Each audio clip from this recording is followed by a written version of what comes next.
The Adventures of Sherlock Holmes, by Sir Arthur Conan Doyle. Adventure 10. The Adventure of the Noble Bachelor. The Lord St. Simon marriage, and its curious termination, have long ceased to be a subject of interest in those exalted circles in which the unfortunate bridegroom moves, and their more piquant details have drawn the gossips away from this 4-year-old drama. As I have reason to believe, however, that the full facts have never been revealed to the general public, and as my friend Sherlock Holmes had a considerable share in clearing the matter up, I feel that no memoir of him would be complete without some little sketch of this remarkable episode.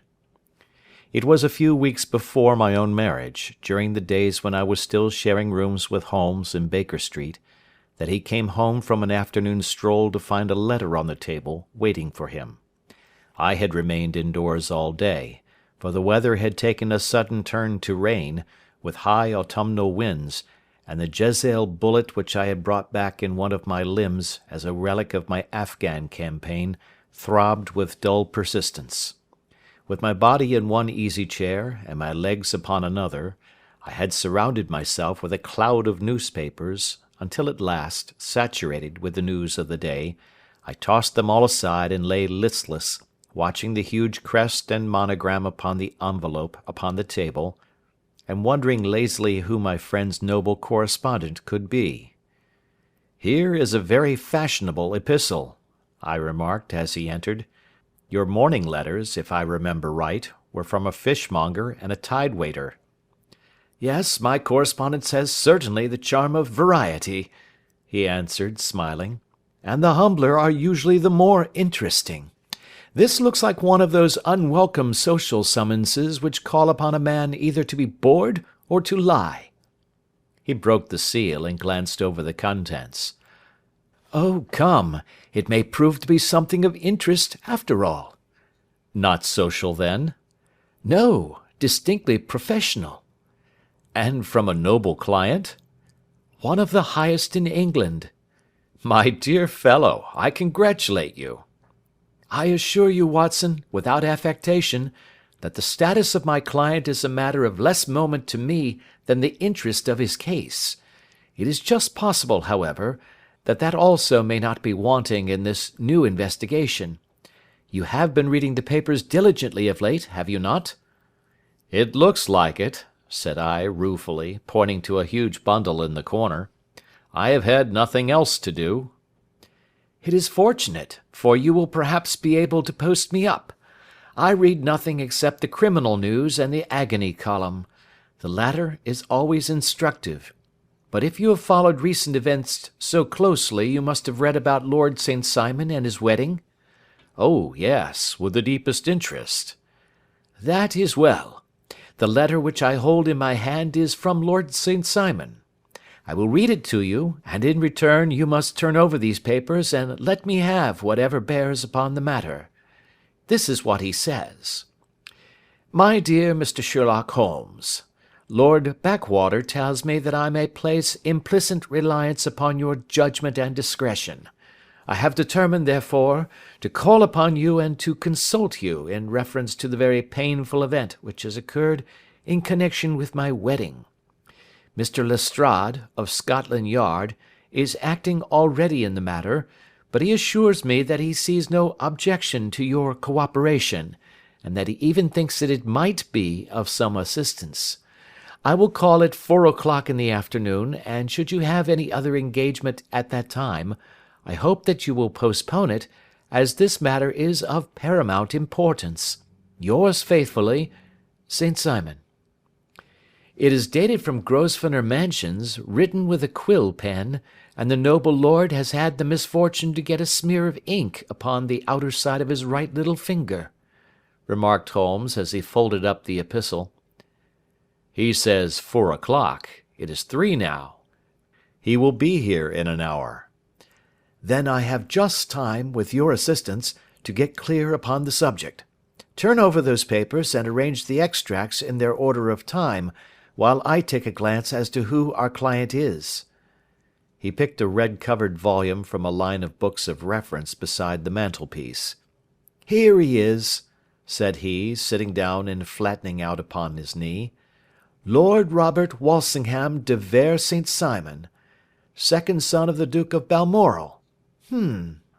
Arms, azure, 3 caltrops in chief over a fess sable. Born in 1846. He's 41 years of age, which is mature for marriage. Was Under-Secretary for the Colonies in a late administration. The Duke, his father, was at one time Secretary for Foreign Affairs. They inherit Plantagenet blood by direct descent, and Tudor on the distaff side. Ha! Well, there is nothing very instructive in all this. I think that I must turn to you, Watson, for something more solid." "I have very little difficulty in finding what I want," said I, "for the facts are quite recent, and the matter struck me as remarkable. I feared to refer them to you, however, as I knew that you had an inquiry on hand, and that you disliked the intrusion of other matters." "Oh, you mean the little problem of the Grosvenor Square furniture van. That is quite cleared up now, though indeed it was obvious from the first. Pray give me the results of your newspaper selections." "Here is the first notice which I can find. It is in the personal column of the Morning Post, and dates, as you see, some weeks back. A marriage has been arranged, it says, and will, if rumour is correct, very shortly take place between Lord Robert St. Simon, second son of the Duke of Balmoral, and Miss Hattie Doran, the only daughter of Aloysius Doran, Esquire, of San Francisco, California, USA. That is all." "Terse and to the point," remarked Holmes, stretching his long thin legs towards the fire. "There was a paragraph amplifying this in one of the society papers of the same week. Ah, here it is. There will soon be a call for protection in the marriage market, for the present free trade principle appears to tell heavily against our home product.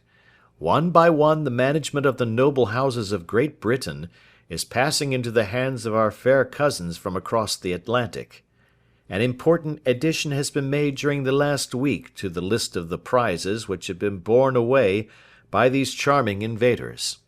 Lord St. Simon, who has shown himself for over 20 years proof against the little god's arrows, has now definitely announced his approaching marriage with Miss Hattie Doran, the fascinating daughter of a California millionaire. Miss Doran, whose graceful figure and striking face attracted much attention at the Westbury House festivities, is an only child, and is currently reported that her dowry will run to considerably over the 6 figures, with expectancies for the future. As it is an open secret that the Duke of Balmoral has been compelled to sell his pictures within the last few years, and as Lord St. Simon has no property of his own save the small estate of Birchmoor, it is obvious that the Californian heiress is not the only gainer by an alliance which will enable her to make the easy and common transition from a Republican lady to a British peeress. "Anything else?" asked Holmes, yawning. "Oh, yes, plenty. Then there is another note in the Morning Post to say that the marriage would be an absolutely quiet one, that it would be at St. George's, Hanover Square, that only half a dozen intimate friends would be invited, and that the party would return to the furnished house at Lancaster Gate which has been taken by Mr. Aloysius Doran. 2 days later, that is, on Wednesday last, there is a curt announcement that the wedding had taken place, and that the honeymoon would be passed at Lord Backwater's place, near Petersfield. Those are all the notices which appeared before the disappearance of the bride." "Before the what?" asked Holmes with a start. "The vanishing of the lady." "When did she vanish, then?" "At the wedding breakfast." "Indeed! This is more interesting than it promised to be. Quite dramatic, in fact." "Yes, it struck me as being a little out of the common." "They often vanish before the ceremony, and occasionally during the honeymoon, but I cannot call to mind anything quite so prompt as this. Pray let me have the details." "I warn you that they are very incomplete." "Perhaps we might make them less so." Such as they are set forth in a single article of a morning paper of yesterday, which I will read to you. It is headed, "Singular Occurrence at a Fashionable Wedding." The family of Lord Robert St. Simon has been thrown into the greatest consternation by the strange and painful episodes which have taken place in connection with his wedding. The ceremony, as shortly announced in the papers of yesterday, occurred on the previous morning, but it is only now that it has been possible to confirm the strange rumours which have been so persistently floating about. In spite of the attempts of the friends to hush the matter up, so much public attention has now been drawn to it that no good purpose can be served by affecting to disregard what is a common subject for conversation. The ceremony, which was performed at St. George's, Hanover Square, was a very quiet one, no one being present save the father of the bride, Mr. Aloysius Doran, the Duchess of Balmoral, Lord Backwater, Lord Eustace and Lady Clara St. Simon, the younger brother and sister of the bridegroom, and Lady Alicia Whittington. The whole party proceeded afterwards to the house of Mr. Aloysius Doran at Lancaster Gate, where breakfast had been prepared. It appears that some little trouble was caused by a woman, whose name has not been ascertained, who endeavoured to force her way into the house after the bridal party, alleging that she had some claim upon Lord St. Simon. It was only after a painful and prolonged scene that she was ejected by the butler and the footman. The bride, who had fortunately entered the house before this unpleasant interruption, had sat down to breakfast with the rest, when she complained of a sudden indisposition and retired to her room. Her prolonged absence having caused some comment, her father followed her, but learned from her maid that she had only come up to her chamber for an instant, caught up an ulster and bonnet, and hurried down to the passage. One of the footmen declared that he had seen a lady leave the house thus apparelled, but had refused to credit that it was his mistress, believing her to be with the company. On ascertaining that his daughter had disappeared, Mr. Aloysius Doran, in conjunction with the bridegroom, instantly put themselves in communication with the police, and very energetic inquiries are being made, which will probably result in a speedy clearing up of this very singular business. Up to a late hour last night, however, nothing had transpired as to the whereabouts of the missing lady.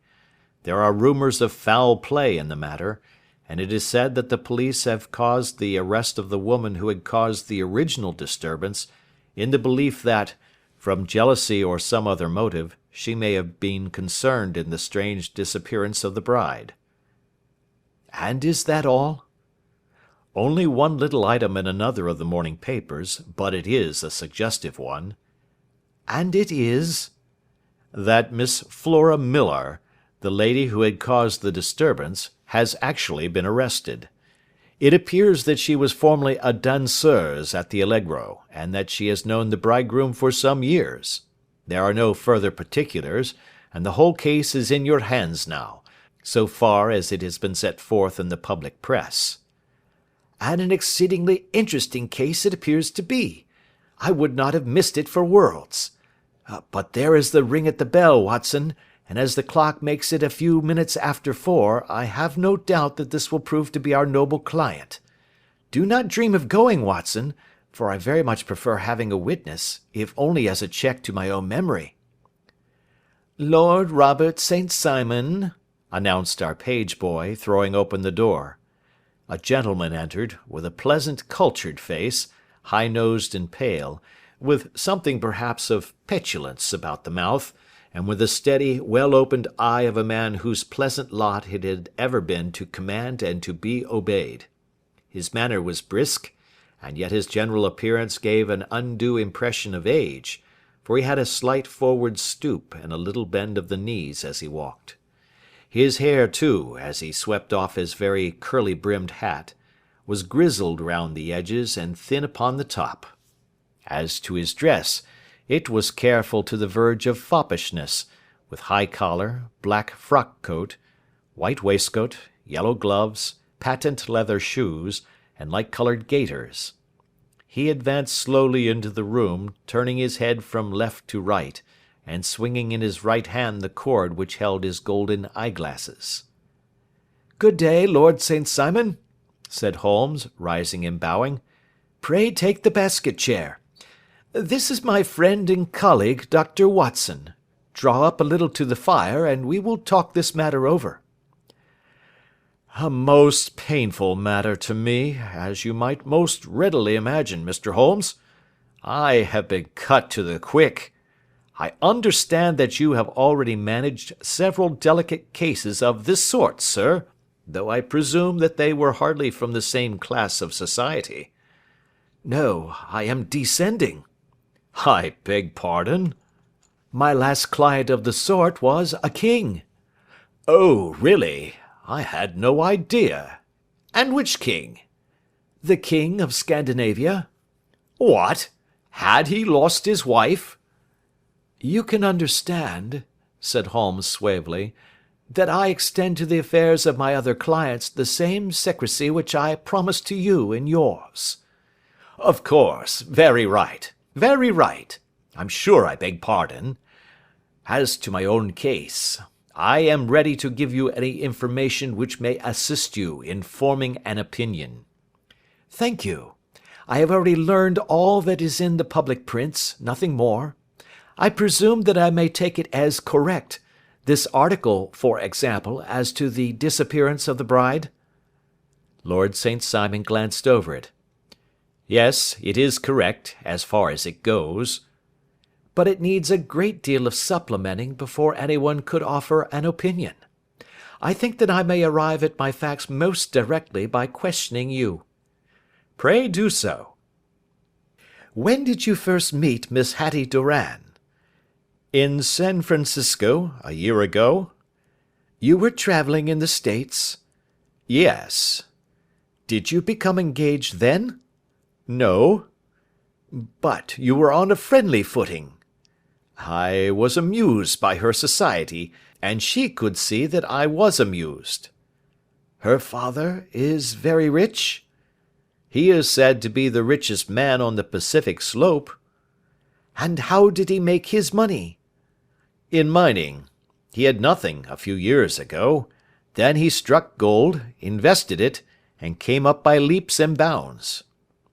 "Now, what is your own impression as to the young lady's, your wife's, character?"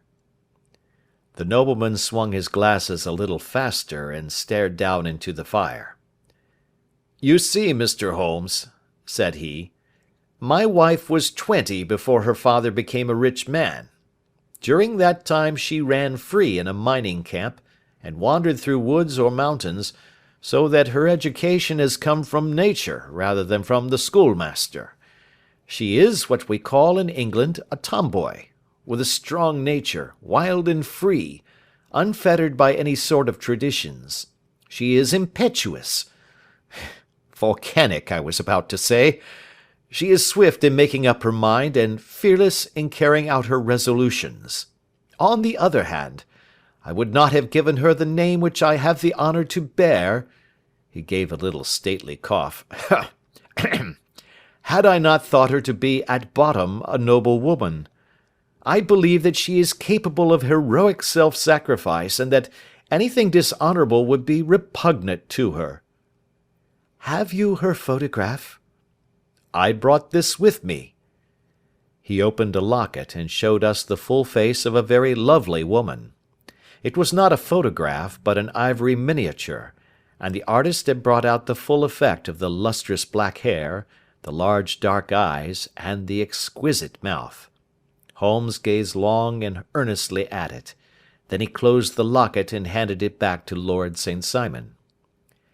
"The young lady came to London, then, and you renewed your acquaintance?" "Yes, her father brought her over for this last London season. I met her several times, became engaged to her, and have now married her." "She brought, I understand, a considerable dowry?" "A fair dowry, not more than is usual in my family." "And this, of course, remains to you, since the marriage is a fait accompli?" I really have made no inquiries on the subject. Very naturally not. Did you see Miss Doran on the day before the wedding? Yes.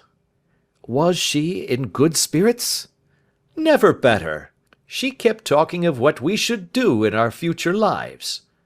Indeed, that is very interesting. And on the morning of the wedding? She was as bright as possible, at least until after the ceremony. And did you observe any change in her then? Well, to tell the truth, I saw then the first signs that I had ever seen, that her temper was just a little sharp. The incident, however, was too trivial to relate, and can have no possible bearing upon the case. Pray let us have it for all that. Oh, it is childish. She dropped her bouquet as we went towards the vestry. She was passing the front pew at the time, and it fell over into the pew. There was a moment's delay, but the gentleman in the pew handed it up to her again, and it did not appear to be the worse for the fall. Yet when I spoke to her of the matter, she answered me abruptly, and in the carriage on our way home she seemed absurdly agitated over this trifling cause. Indeed, you say that there was a gentleman in the pew. Some of the general public were present, then? Oh, yes, it is impossible to exclude them when the church is open. This gentleman was not one of your wife's friends? No, no. I call him a gentleman by courtesy, but he was quite a common-looking person. I hardly noticed his appearance. But really I think that we are wandering rather far from the point. Lady St. Simon, then, returned from the wedding in a less cheerful frame of mind than she had gone to it. What did she do on re-entering her father's house? I saw her in conversation with her maid. And who is her maid? Alice is her name. She is an American and came from California with her. A confidential servant? A little too much so. It seemed to me that her mistress allowed her to take great liberties. Still, of course, in America they look upon these things in a different way. How long did she speak to this Alice? Oh, a few minutes. I had something else to think of. You did not overhear what they said? Lady St. Simon said something about jumping a claim. She was accustomed to use slang of the kind. I have no idea what she meant. American slang is very expressive sometimes. And what did your wife do when she finished speaking to her maid? She walked into the breakfast room. On your arm? No, alone. She was very independent in little matters like that. Then, after we had sat down for 10 minutes or so, she rose hurriedly, muttered some words of apology, and left the room. She never came back. But this maid, Alice, as I understand, deposes that she went to her room, covered her bride's dress with a long ulster, put on a bonnet, and went out. Quite so. And she was afterwards seen walking into Hyde Park in company with Flora Millar, a woman who is now in custody, and who had already made a disturbance at Mr. Durand's house that morning. Ah, yes. I should like a few particulars as to this young lady, and your relations to her. Lord St. Simon shrugged his shoulders and raised his eyebrows. We have been on a friendly footing for some years. I may say on a very friendly footing. She used to be at the Allegro. I have not treated her ungenerously, and she had no just cause of complaint against me, but you know what women are, Mr. Holmes. Flora was a dear little thing, but exceedingly hot-headed, and devotedly attached to me. She wrote me dreadful letters when she heard that I was about to be married, and, to tell the truth, the reason why I had the marriage celebrated so quietly was that I feared lest there might be a scandal in the church. She came to Mr. Durand's door just after we returned, and she endeavoured to push her way in, uttering very abusive expressions towards my wife, and even threatening her, but I had foreseen the possibility of something of the sort, and I had 2 police fellows there in private clothes who soon pushed her out again. She was quiet when she saw that there was no good in making a row." "Did your wife hear all this?" "No, thank goodness, she did not." "And she was seen walking with this very woman afterwards?" "Yes, that is what Mr. Lestrade, of Scotland Yard, looks upon as so serious.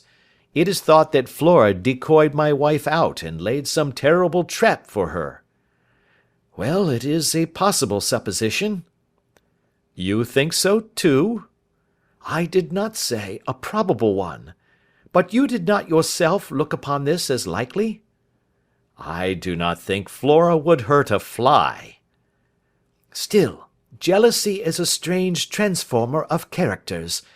Pray what is your own theory as to what took place?"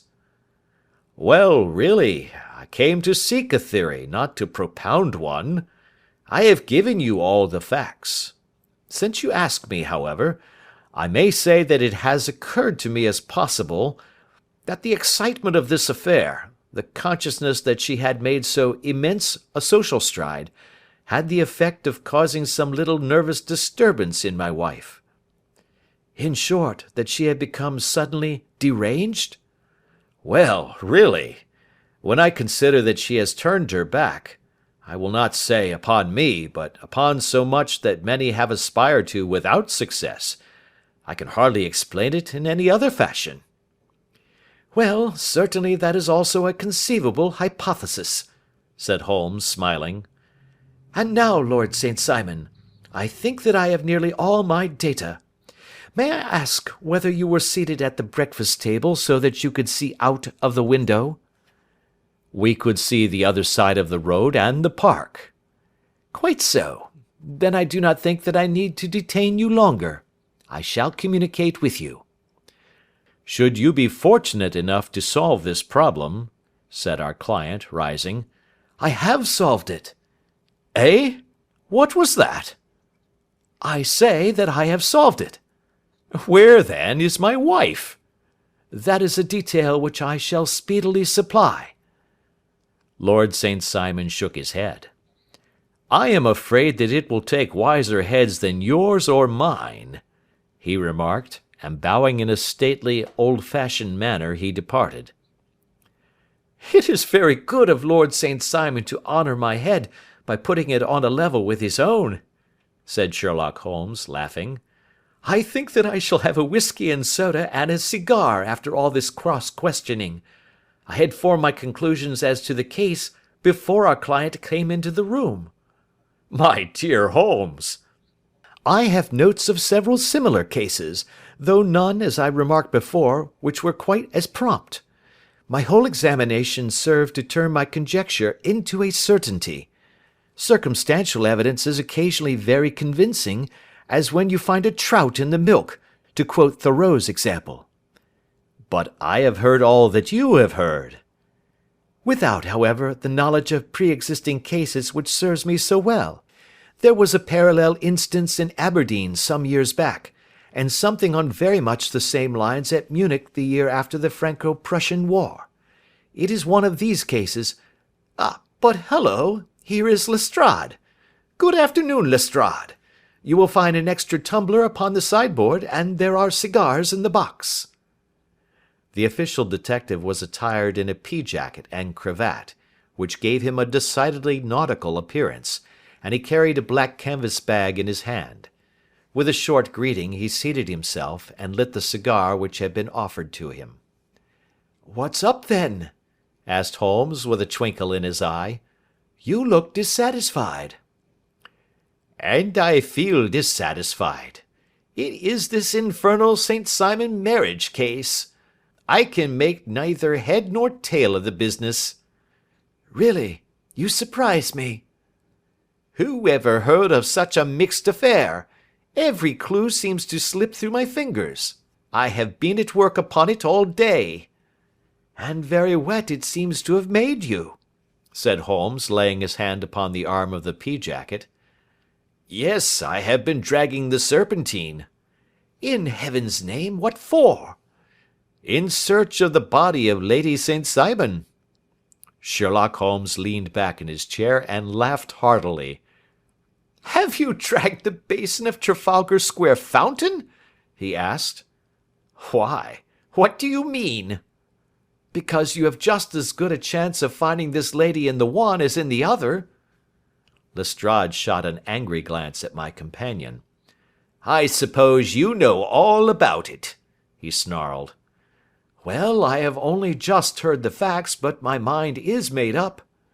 "Oh, indeed. Then you think that the Serpentine plays no part in the matter?" "I think it very unlikely." "Then perhaps you will kindly explain how it is that we found this in it?" He opened his bag as he spoke, and tumbled onto the floor a wedding dress of watered silk, a pair of white satin shoes, and a bride's wreath and veil, all discoloured and soaked in water.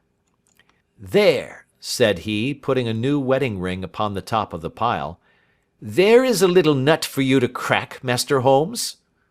"Oh, indeed," said my friend, blowing blue rings into the air. "You dragged them from the Serpentine?" "No, they were found floating near the margin by a park keeper. They have been identified as her clothes, and it seemed to me that if the clothes were there, the body would not be far off." "By the same brilliant reasoning, every man's body is to be found in the neighbourhood of his wardrobe. And, pray, what did you hope to arrive at through this?" "At some evidence implicating Flora Millar in the disappearance." "I'm afraid that you will find it difficult." "Are you indeed now?" cried Lestrade with some bitterness. "I am afraid, Holmes, that you are not very practical with your deductions and your inferences. You have made 2 blunders in as many minutes. This dress does implicate Miss Flora Millar." "And how?" "In the dress is a pocket. In the pocket is a card case. In the card case is a note. And here is the very note." He slapped it down upon the table in front of him. "Listen to this. 'You will see me when all is ready. Come at once. F.H.M.' Now, my theory all along has been that Lady St. Simon was decoyed away by Flora Millar, and that she, with confederates no doubt, was responsible for her disappearance. Here, signed with her initials, is the very note which was no doubt quietly slipped into her hand at the door, and which lured her within their reach." "Very good, Lestrade," said Holmes, laughing. "You really are very fine indeed. Let me see it." He took up the paper in a listless way, but his attention instantly became riveted, and he gave a little cry of satisfaction. "This is indeed important," said he. "Ha! You find it so?" "Extremely so. I congratulate you warmly." Lestrade rose in his triumph and bent his head to look. "Why," he shrieked, "you're looking at the wrong side." "On the contrary, this is the right side." "The right side? You're mad. Here is the note written in pencil over here." "And over here is what appears to be the fragment of a hotel bill, which interests me deeply." "There's nothing in it. I looked at it before," said Lestrade. "October 4th, rooms 8 shillings, breakfast 2 shillings 6 pence, cocktail 1 shilling, lunch 2 shillings 6 pence, glass sherry 8 pence. I see nothing in that." "Very likely not. It is most important all the same. As to the note, it is important also, or at least the initials are, so I congratulate you again." "I've wasted time enough," said Lestrade, rising. "I believe in hard work and not in sitting by the fire spinning fine theories. Good day, Mr. Holmes, and we shall see which gets to the bottom of the matter first." He gathered up the garments, thrust them into the bag, and made for the door. "Just one hint to you, Lestrade," drawled Holmes before his rival vanished. "I will tell you the true solution of the matter. Lady St. Simon is a myth. There is not, and there never has been, any such person." Lestrade looked sadly at my companion. Then he turned to me, tapped his forehead 3 times, shook his head solemnly, and hurried away. He had hardly shut the door behind him when Holmes rose to put on his overcoat. "There is something in what the fellow says about outdoor work," he remarked. "So I think, Watson, that I must leave you to your papers for a little." It was after 5 o'clock when Sherlock Holmes left me, but I had no time to be lonely, for within an hour there arrived a confectioner's man with a very large flat box. This he unpacked with the help of a youth whom he had brought with him, and presently, to my very great astonishment, a quite epicurean little cold supper began to be laid out upon our humble lodging-house mahogany. There were a couple of brace of cold woodcock, a pheasant, a pâté de foie gras pie with a group of ancient and cobwebby bottles. Having laid out all these luxuries, my two visitors vanished away, like the genii of the Arabian Nights, with no explanation save that the things had been paid for, and were ordered to this address.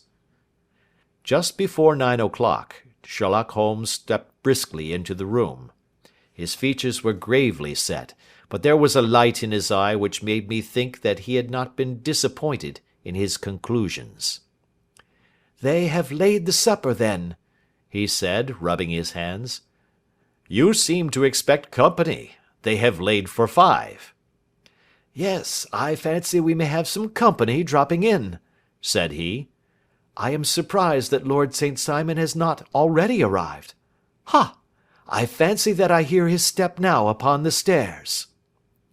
It was indeed our visitor of the afternoon who came bustling in, dangling his glasses more vigorously than ever, and with a very perturbed expression upon his aristocratic features. "My messenger reached you, then?" asked Holmes. "Yes, and I confess that the contents startled me beyond measure. Have you good authority for what you say?" "The best possible." Lord St. Simon sank into a chair, and passed his hand over his forehead. "What will the Duke say," he murmured, "when he hears that one of the family has been subjected to such humiliation?" "It is the purest accident. I cannot allow that there is any humiliation." "Ah, you look on these things from another standpoint." "I fail to see that any one is to blame. I can hardly see how the lady could have acted otherwise, though her abrupt method of doing it was undoubtedly to be regretted. Having no mother, she had no one to advise her at such a crisis." "It was a slight, sir, a public slight," said Lord St. Simon, tapping his fingers upon the table. "You must make allowance for this poor girl, placed in so unprecedented a position." "I will make no allowance. I am very angry indeed, and I have been shamefully used." "I think that I heard a ring," said Holmes. "Yes, there are steps on the landing. If I cannot persuade you to take a lenient view of the matter, Lord St. Simon, I have brought an advocate here who may be more successful." He opened the door and ushered in a lady and gentleman. "Lord St. Simon," said he, "allow me to introduce you to Mr. and Mrs. Francis Hay Moulton. The lady, I think, you have already met." At the sight of these newcomers, our client had sprung from his seat and stood very erect, with his eyes cast down and his hand thrust into the breast of his frock-coat, a picture of offended dignity. The lady had taken a quick step forward and had held out her hand to him, but he still refused to raise his eyes. It was as well for his resolution, perhaps, for her pleading face was one which it was hard to resist. "You're angry, Robert," said she. "Well, I guess you have every cause to be." "Pray make no apology to me," said Lord St. Simon bitterly. "Oh, yes, I know that I have treated you real bad and that I should have spoken to you before I went, but I was kind of rattled, and from the time when I saw Frank here again, I just didn't know what I was doing or saying. I only wonder I didn't fall down and do a faint right there before the altar. Perhaps, Mrs. Moulton, you would like my friend and me to leave the room while you explain this matter?" "If I may give an opinion," remarked the strange gentleman, We've just had a little too much secrecy over this business already. For my part, I should like all Europe and America to hear the rights of it." He was a small, wiry, sunburnt man, clean-shaven, with a sharp face and alert manner. "Then I'll tell our story right away," said the lady. "Frank here and I met in '84, in McQuire's camp near the Rockies, where Pa was working a claim. We were engaged to each other, Frank and I, but then one day Father struck a rich pocket and made a pile, while poor Frank here had a claim that petered out and came to nothing. The richer Pa grew, the poorer was Frank, so at last Pa wouldn't hear of our engagement lasting any longer, and he took me away to Frisco. Frank wouldn't throw up his hand, though, so he followed me there, and he saw me without Pa knowing anything about it. It would only have made him mad to know, so we just fixed it all up for ourselves. Frank said that he would go and make his pile too, and never come back to claim me until he had as much as Pa. So then I promised to wait for him to the end of time, and pledged myself not to marry anyone else while he lived. 'Why shouldn't we be married right away then?' said he, 'and then I will feel sure of you, and I won't claim to be your husband until I come back.' Well, we talked it over, and he had fixed it all up so nicely, with a clergyman all ready and waiting, that we just did it right there, and then Frank went off to seek his fortune, and I went back to Pa. The next I heard of Frank was that he was in Montana, and then he went prospecting in Arizona, and then I heard of him from New Mexico. After that came a long newspaper story about how a miners' camp had been attacked by Apache Indians, and there was my Frank's name among the killed. I fainted dead away, and I was very sick for months after. Pa thought I had a decline and took me to half the doctors in Frisco. Not a word of news came for a year and more, so that I never doubted that Frank was really dead. Then Lord St. Simon came to Frisco, and we came to London, and a marriage was arranged, and Pa was very pleased, but I felt all the time that no man on this earth would ever take the place in my heart that had been given to my poor Frank. Still, if I had married Lord St. Simon, of course I'd have done my duty by him. We can't command our love, but we can our actions. I went to the altar with him with the intention to make him just as good a wife as it was in me to be. But you may imagine what I felt when, just as I came to the altar rails, I glanced back and saw Frank standing and looking at me out of the first pew. I thought it was his ghost at first, but when I looked again, there he was still, with a kind of question in his eyes, as if to ask me whether I was glad or sorry to see him. I wonder I didn't drop. I know that everything was turning round, and the words of the clergyman were just like the buzz of a bee in my ear. I didn't know what to do. Should I stop the service and make a scene in the church? I glanced at him again, and he seemed to know what I was thinking, for he raised his finger to his lips to tell me to be still. Then I saw him scribble on a piece of paper, and I knew that he was writing me a note. As I passed his pew on the way out, I dropped my bouquet over to him, and he slipped the note into my hand when he returned me the flowers. It was only a line asking me to join him when he made the sign to me to do so. Of course I never doubted for a moment that my first duty was now to him, and I determined to do just whatever he might direct. When I got back I told my maid, who had known him in California, and had always been his friend. I ordered her to say nothing but to get a few things packed and my ulster ready. I know I ought to have spoken to Lord St. Simon, but it was dreadful hard before his mother and all those great people. I just made up my mind to run away and explain afterwards. I hadn't been at the table 10 minutes before I saw Frank out of the window at the other side of the road. He beckoned to me and then began walking into the park. I slipped out, put on my things, and followed him.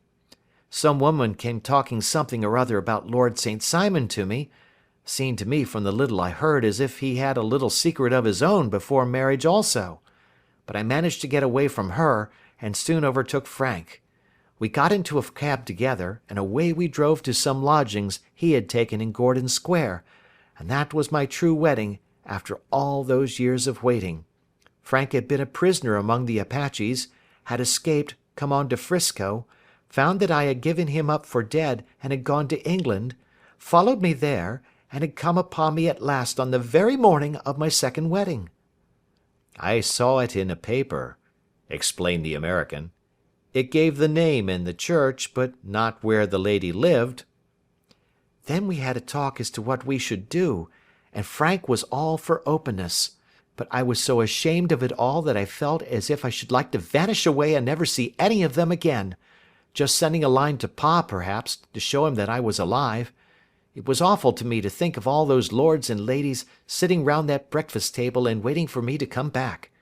So Frank took my wedding clothes and things and made a bundle of them, so that I should not be traced, and dropped them away somewhere where no one could find them. It is likely that we should have gone on to Paris tomorrow, only that this good gentleman, Mr. Holmes, came round to us this evening, though how he found us is more than I can think, and he showed us very clearly and kindly that I was wrong and that Frank was right, and that we should be putting ourselves in the wrong if we were so secret. Then he offered to give us a chance of talking to Lord St. Simon alone, and so we came right away round to his rooms at once. Now, Robert, you have heard it all, and I am very sorry if I have given you pain, and I hope that you do not think very meanly of me." Lord St. Simon had by no means relaxed his rigid attitude, but had listened with a frowning brow and a compressed lip to this long narrative. "Excuse me," he said, "but it is not my custom to discuss my most intimate personal affairs in this public manner." "Then you won't forgive me? You won't shake hands before I go?" "Oh, certainly, if it would give you any pleasure." He put out his hand and coldly grasped that which she extended to him. "I had hoped," suggested Holmes, "that you would have joined us in a friendly supper." "I think that there you ask a little too much," responded his lordship. "I may be forced to acquiesce in these recent developments, but I can hardly be expected to make merry over them. I think that with your permission I will now wish you all a very good night." He included us all in a sweeping bow, and stalked out of the room. "Then I trust that you at least will honour me with your company," said Sherlock Holmes. "It is always a joy to meet an American, Mr. Moulton, for I am one of those who believe that the folly of a monarch and the blundering of a minister in far gone years will not prevent our children from being some day citizens of the same world-wide country under a flag which shall be a quartering of the Union Jack with the stars and stripes." "The case has been an interesting one," remarked Holmes when our visitors had left us, "because it serves to show very clearly how simple the explanation may be of an affair which at first sight seems to be almost inexplicable. Nothing could be more natural than the sequence of events as narrated by this lady, and nothing stranger than the result when viewed, for instance, by Mr. Lestrade of Scotland Yard." "You were not yourself at fault at all, then?" "From the first, two facts were very obvious to me. The one, that the lady had been quite willing to undergo the wedding ceremony. The other, that she had repented of it within a few minutes of returning home. Obviously something had occurred during the morning, then, to cause her to change her mind. What could that something be? She could not have spoken to anyone when she was out, for she had been in the company of the bridegroom. Had she seen someone then? If she had, it must be someone from America, because she had spent so short a time in this country that she could hardly have allowed anyone to acquire so deep an influence over her that the mere sight of him would induce her to change her plans so completely. You see, we have already arrived, by a process of exclusion, at the idea that she might have seen an American. Then who could this American be, and why should he possess so much influence over her? It might be a lover. It might be a husband.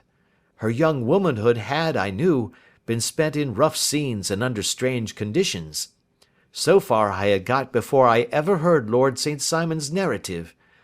When he told us of a man in a pew, of the change in the bride's manner, of so transparent a device for obtaining a note as the dropping of a bouquet, of her resort to her confidential maid, and of her very significant allusion to claim-jumping, which, in miners' parlance, means taking possession of that which another person has a prior claim to. The whole situation became absolutely clear. She had gone off with a man, and the man was either a lover or a previous husband, the chances being in favour of the latter. And how in the world did you find them? It might have been difficult, but friend Lestrade held information in his hands the value of which he did not himself know. The initials were, of course, of the highest importance, but more valuable still was it to know that within a week he had settled his bill at one of the most select London hotels. How did you deduce the select? By the select prices. 8 shillings for a bed and 8p. for a glass of sherry pointed to one of the most expensive hotels. There are not many in London which charge at that rate.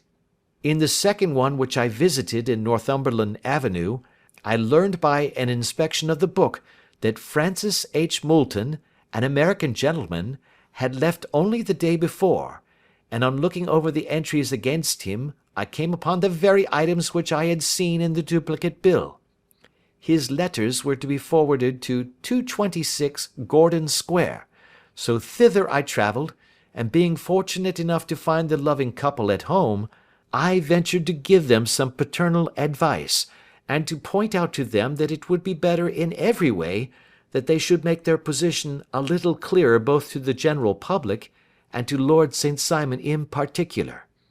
I invited them to meet him here, and, as you see, I made him keep the appointment. But with no very good result, I remarked. His conduct was certainly not very gracious. Ah, Watson, said Holmes, smiling, perhaps you would not be very gracious either, if, after all the trouble of wooing and wedding, you found yourself deprived in an instant of wife and of fortune. I think that we may judge Lord St. Simon very mercifully, and thank our stars that we are never likely to find ourselves in the same position.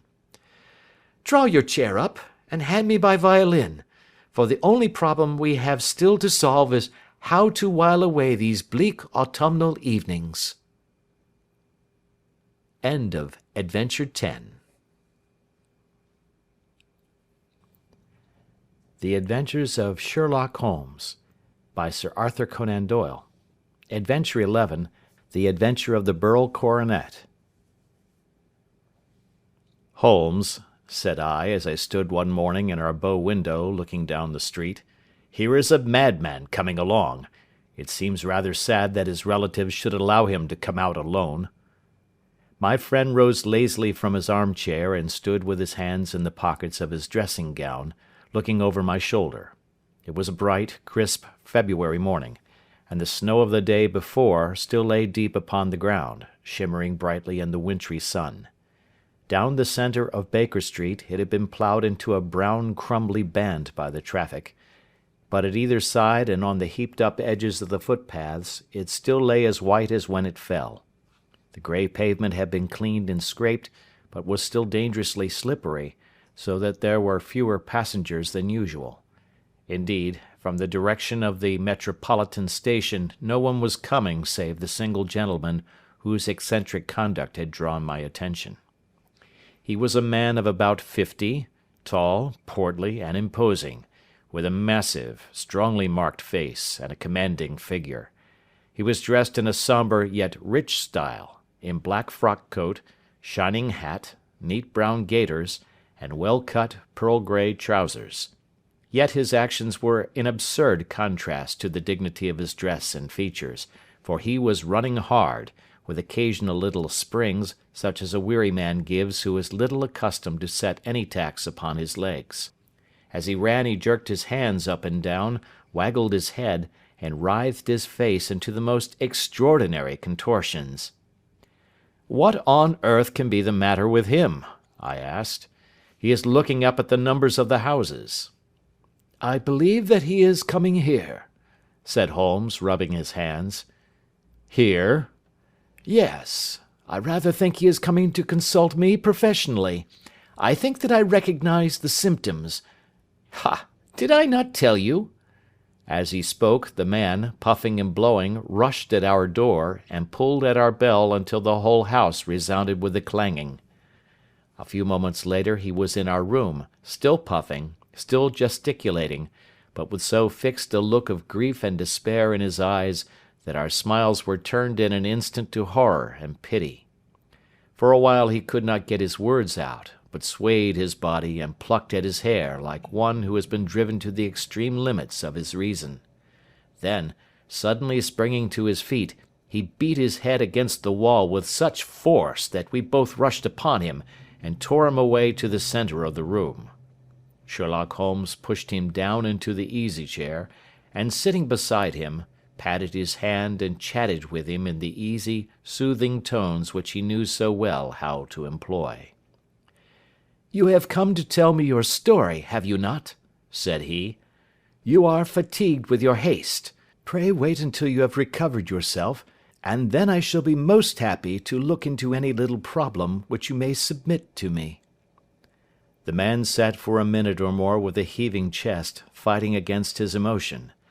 Then he passed his handkerchief over his brow, set his lips tight, and turned his face towards us. "No doubt you think me mad," said he. "I see that you have had some great trouble," responded Holmes. "God knows I have. A trouble which is enough to unseat my reason, so sudden and so terrible is it. Public disgrace I might have faced, although I am a man whose character has never yet borne a stain. Private affliction also is the lot of every man, but the two coming together, and in so frightful a form, have been enough to shake my very soul. Besides, it is not I alone. The very noblest in the land may suffer unless some way be found out of this horrible affair." "Pray compose yourself, sir," said Holmes, "and let me have a clear account of who you are and what it is that has befallen you." "My name," answered our visitor, "is probably familiar to your ears. I am Alexander Holder, of the banking firm of Holder and Stevenson, of Threadneedle Street." The name was indeed well known to us as belonging to the senior partner in the second largest private banking concern in the city of London. What could have happened, then, to bring one of the foremost citizens of London to this most pitiable pass? We waited, all curiosity, until with another effort he braced himself to tell his story. "I feel that time is of value," said he.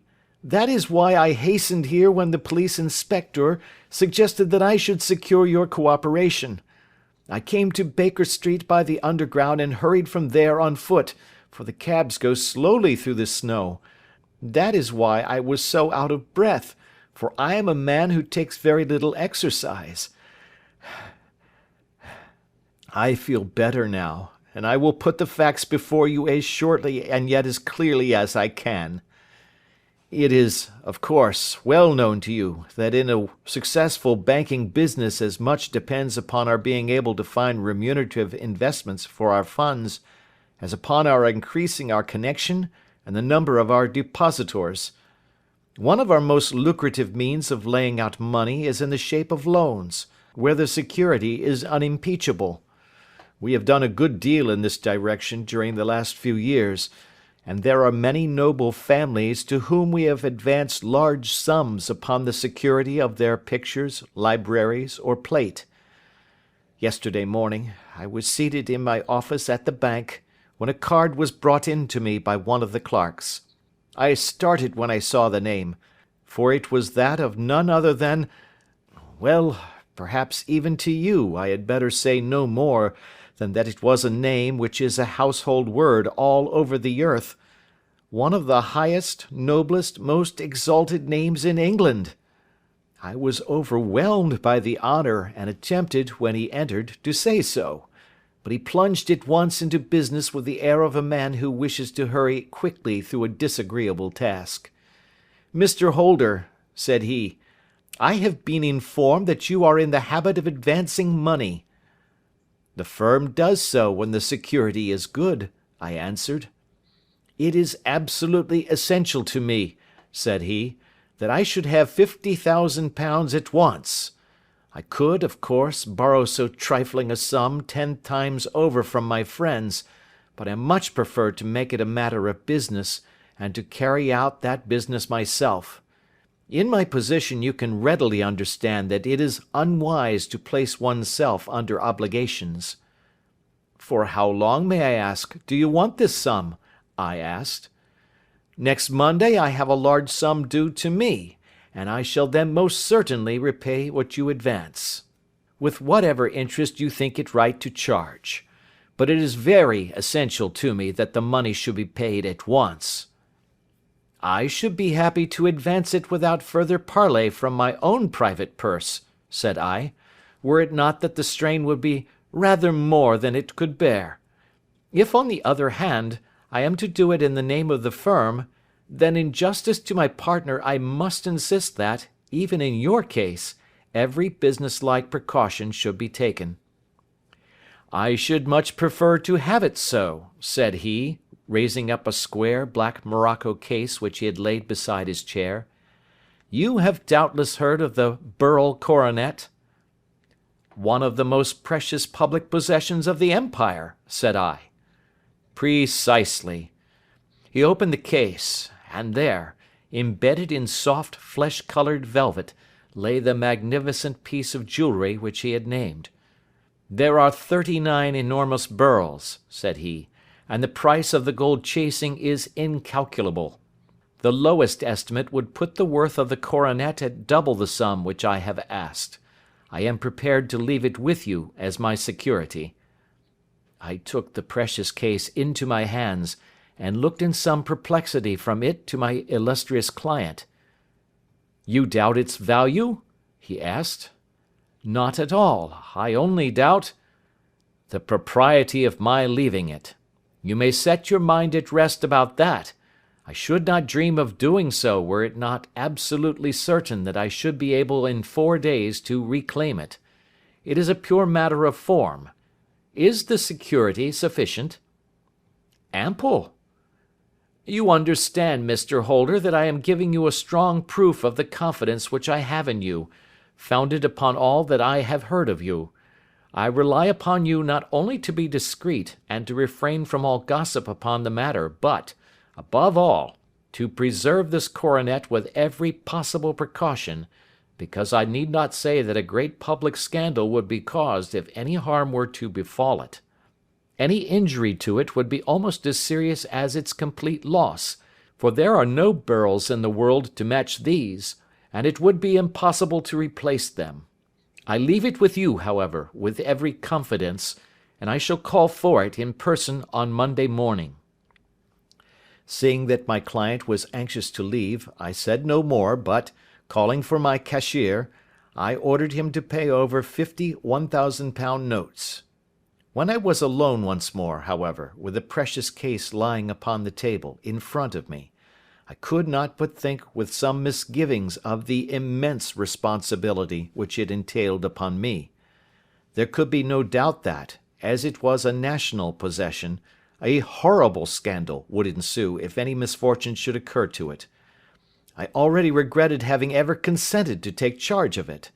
However, it was too late to alter the matter now, so I locked it up in my private safe and turned once more to my work.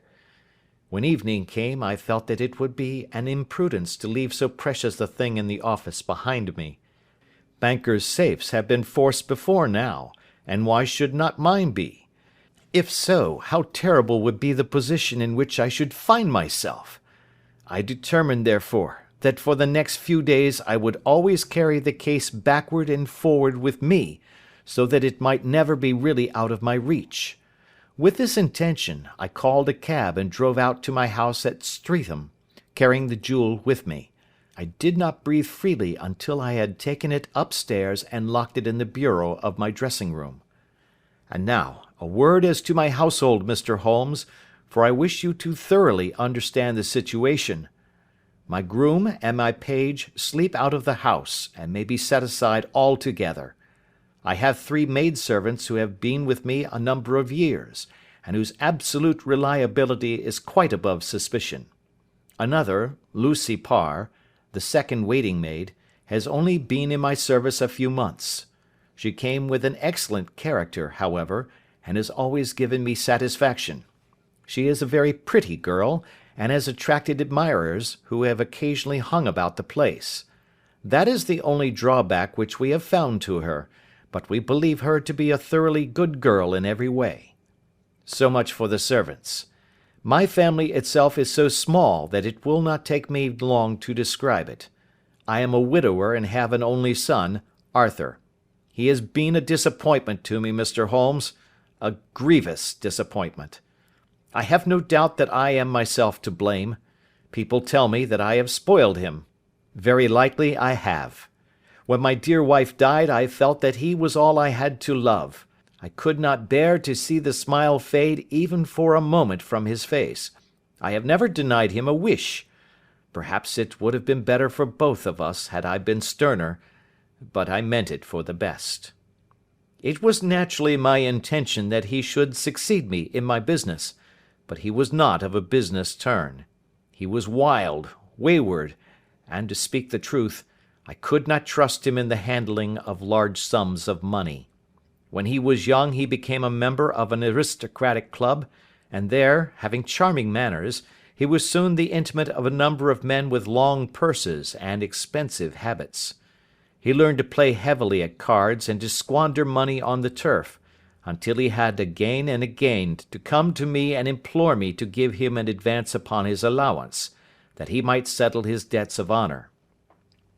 He tried more than once to break away from the dangerous company which he was keeping, but each time the influence of his friend, Sir George Burnwell, was enough to draw him back again.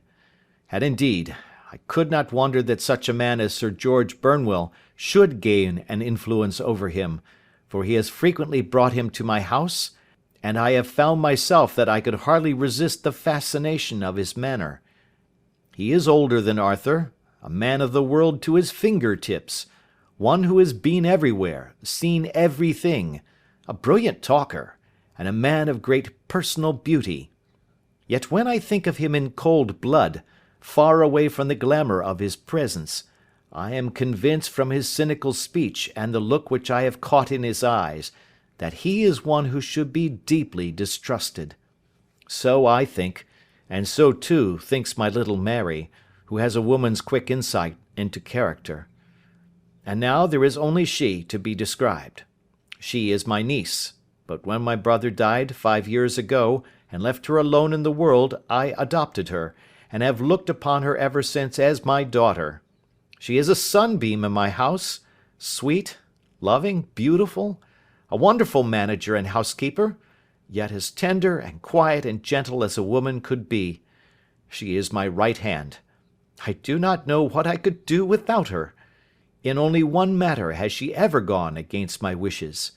Twice my boy has asked her to marry him, for he loves her devotedly, but each time she has refused him. I think that if anyone could have drawn him into the right path it would have been she, and that his marriage might have changed his whole life.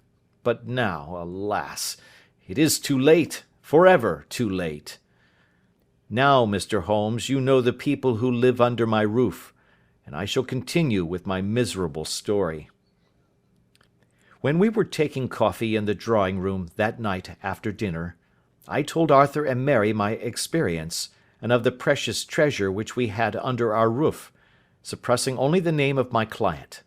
Lucy Parr, who had brought in the coffee, had, I am sure, left the room, but I cannot swear that the door was closed.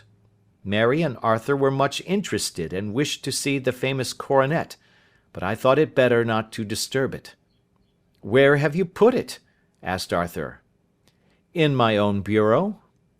"Well, I hope to goodness the house won't be burgled during the night," said he. "It is locked up," I answered. "Oh, any old key will fit that bureau. When I was a youngster I have opened it myself with the key of the box-room cupboard." He often had a wild way of talking, so that I thought little of what he said. He followed me to my room, however, that night with a very grave face. "Look here, Dad," said he, with his eyes cast down, "can you let me have £200? No, I cannot, I answered sharply. I have been far too generous with you in money matters. You have been very kind, said he, but I must have this money, or else I can never show my face inside the club again. And a very good thing too, I cried. Yes, but you would not have me leave it a dishonoured man, said he. I could not bear the disgrace. I must raise the money in some way, and if you will not let me have it, then I must try other means. I was very angry, for this was the third demand during the month.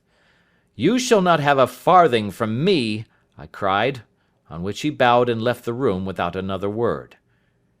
When he was gone, I unlocked my bureau, made sure that my treasure was safe, and locked it again.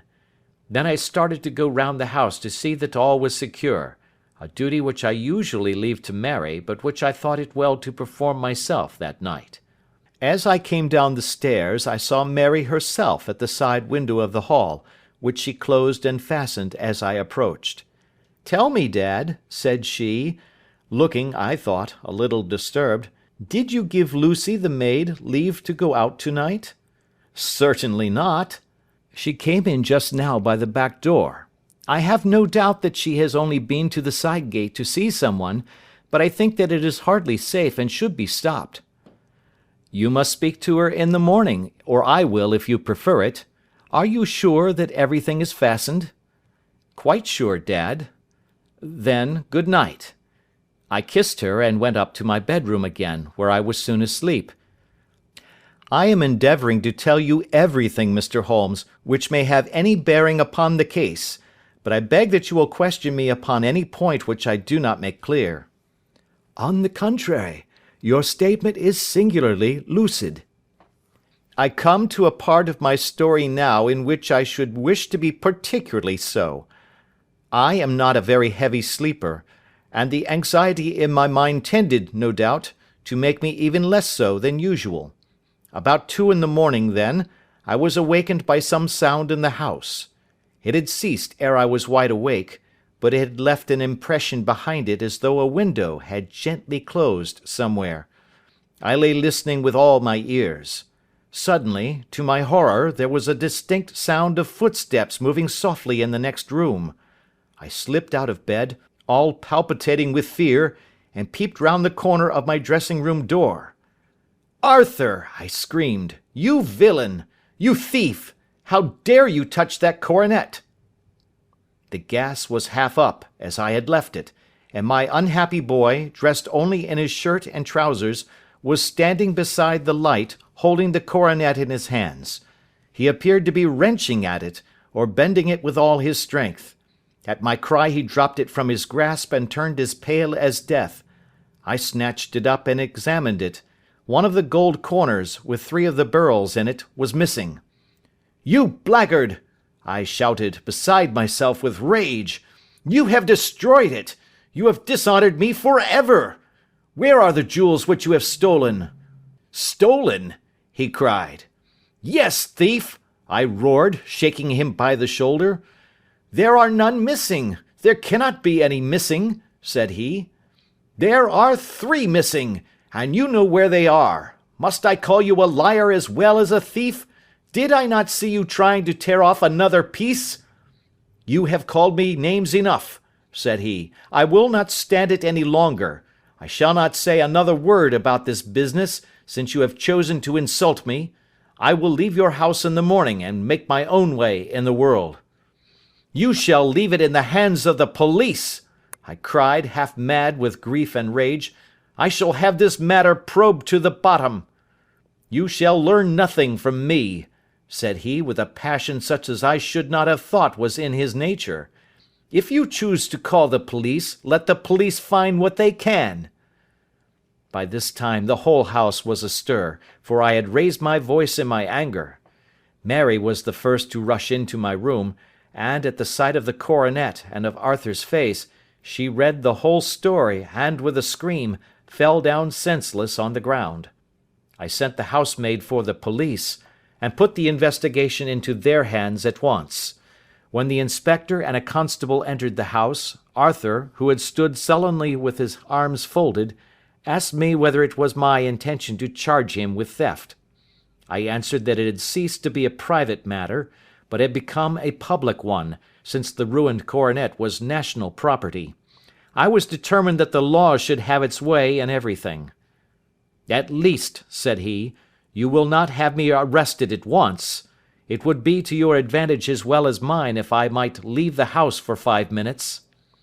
"That you may get away, and perhaps that you may conceal what you have stolen," said I. And then, realizing the dreadful position in which I was placed, I implored him to remember that not only my honour but that of one who was far greater than I was at stake, and that he threatened to raise a scandal which would convulse the nation.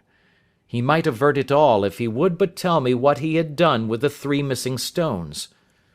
"You may as well face the matter," said I. "You have been caught in the act, and no confession could make your guilt more heinous. If you but make such reparation as is in your power, by telling us where the Burls are, all shall be forgiven and forgotten." "Keep your forgiveness for those who ask for it," he answered, turning away from me with a sneer. I saw that he was too hardened for any words of mine to influence him. There was but one way for it. I called in the inspector and gave him into custody. A search was made at once, not only of his person but of his room, and of every portion of the house where he could possibly have concealed the gems, but no trace of them could be found, nor would the wretched boy open his mouth for all our persuasions and our threats. This morning he was removed to a cell, and I, after going through all the police formalities, have hurried round to you to implore you to use your skill in unravelling the matter. The police have openly confessed that they can at present make nothing of it. You may go to any expense which you think necessary. I have already offered a reward of £1,000. My God, what shall I do? I have lost my honour, my gems, and my son in one night. Oh, what shall I do?" He put a hand on either side of his head, and rocked himself to and fro, droning to himself like a child whose grief has got beyond words. Sherlock Holmes sat silent for some few minutes, with his brows knitted, and his eyes fixed upon the fire. "Do you receive much company?" he asked. "None save my partner with his family, and an occasional friend of Arthur's. Sir George Burnwell has been several times lately. No one else, I think." "Do you go out much in society?" "Arthur does. Mary and I stay at home. We neither of us care for it." "That is unusual in a young girl." "She is of a quiet nature. Besides, she is not so very young. She is 24. "This matter, from what you say, seems to have been a shock to her also." "Terrible! She is even more affected than I." "You have neither of you any doubt as to your son's guilt?" "How can we have, when I saw him with my own eyes with the coronet in his hands?" "I hardly consider that a conclusive proof. Was the remainder of the coronet at all injured?" "Yes, it was twisted." "Do you not think, then, that he might have been trying to straighten it?" "God bless you! You are doing what you can for him and for me. But it is too heavy a task. What was he doing there at all? If his purpose were innocent, why did he not say so?" "Precisely. And if it were guilty, why did he not invent a lie? His silence appears to me to cut both ways. There are several singular points about the case. What did the police think of the noise which awoke you from your sleep?" "They considered that it might be caused by Arthur's closing his bedroom door." "A likely story. As if a man bent on felony would slam his door so as to wake a household. What did they say then of the disappearance of these gems?" "They are still sounding the planking and probing the furniture in the hope of finding them." "Have they thought of looking outside the house?" "Yes, they have shown extraordinary energy. The whole garden has already been minutely examined." "Now, my dear sir," said Holmes, "is it not obvious to you now that this matter really strikes very much deeper than either you or the police were at first inclined to think? It appeared to you to be a simple case. To me, it seems exceedingly complex. Consider what is involved by your theory. You suppose that your son came down from his bed, went, at great risk, to your dressing room, opened your bureau, took out your coronet, broke off by main force a small portion of it, went to some other place, concealed 3 gems out of the 39, with such skill that nobody can find them, and then returned with the other 36 into the room in which he exposed himself to the greatest danger of being discovered. I ask you now, is such a theory tenable?" "But what other is there?" cried the banker, with a gesture of despair. "If his motives were innocent, why does he not explain them?" "It is our task to find that out," replied Holmes. "So now, if you please, Mr. Holder, we will set off for Streatham together, and devote an hour to glancing a little more closely into details."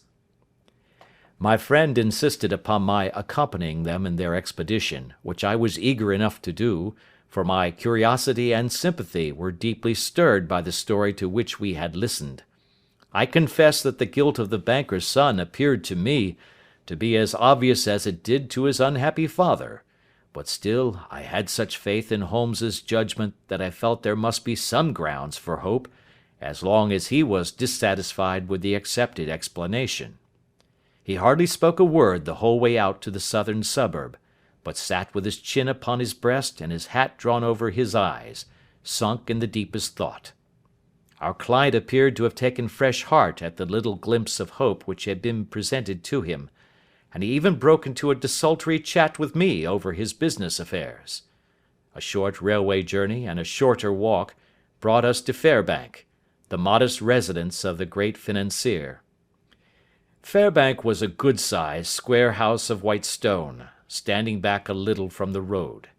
A double carriage sweep, with a snow-clad lawn, stretched down in front to 2 large iron gates which closed the entrance.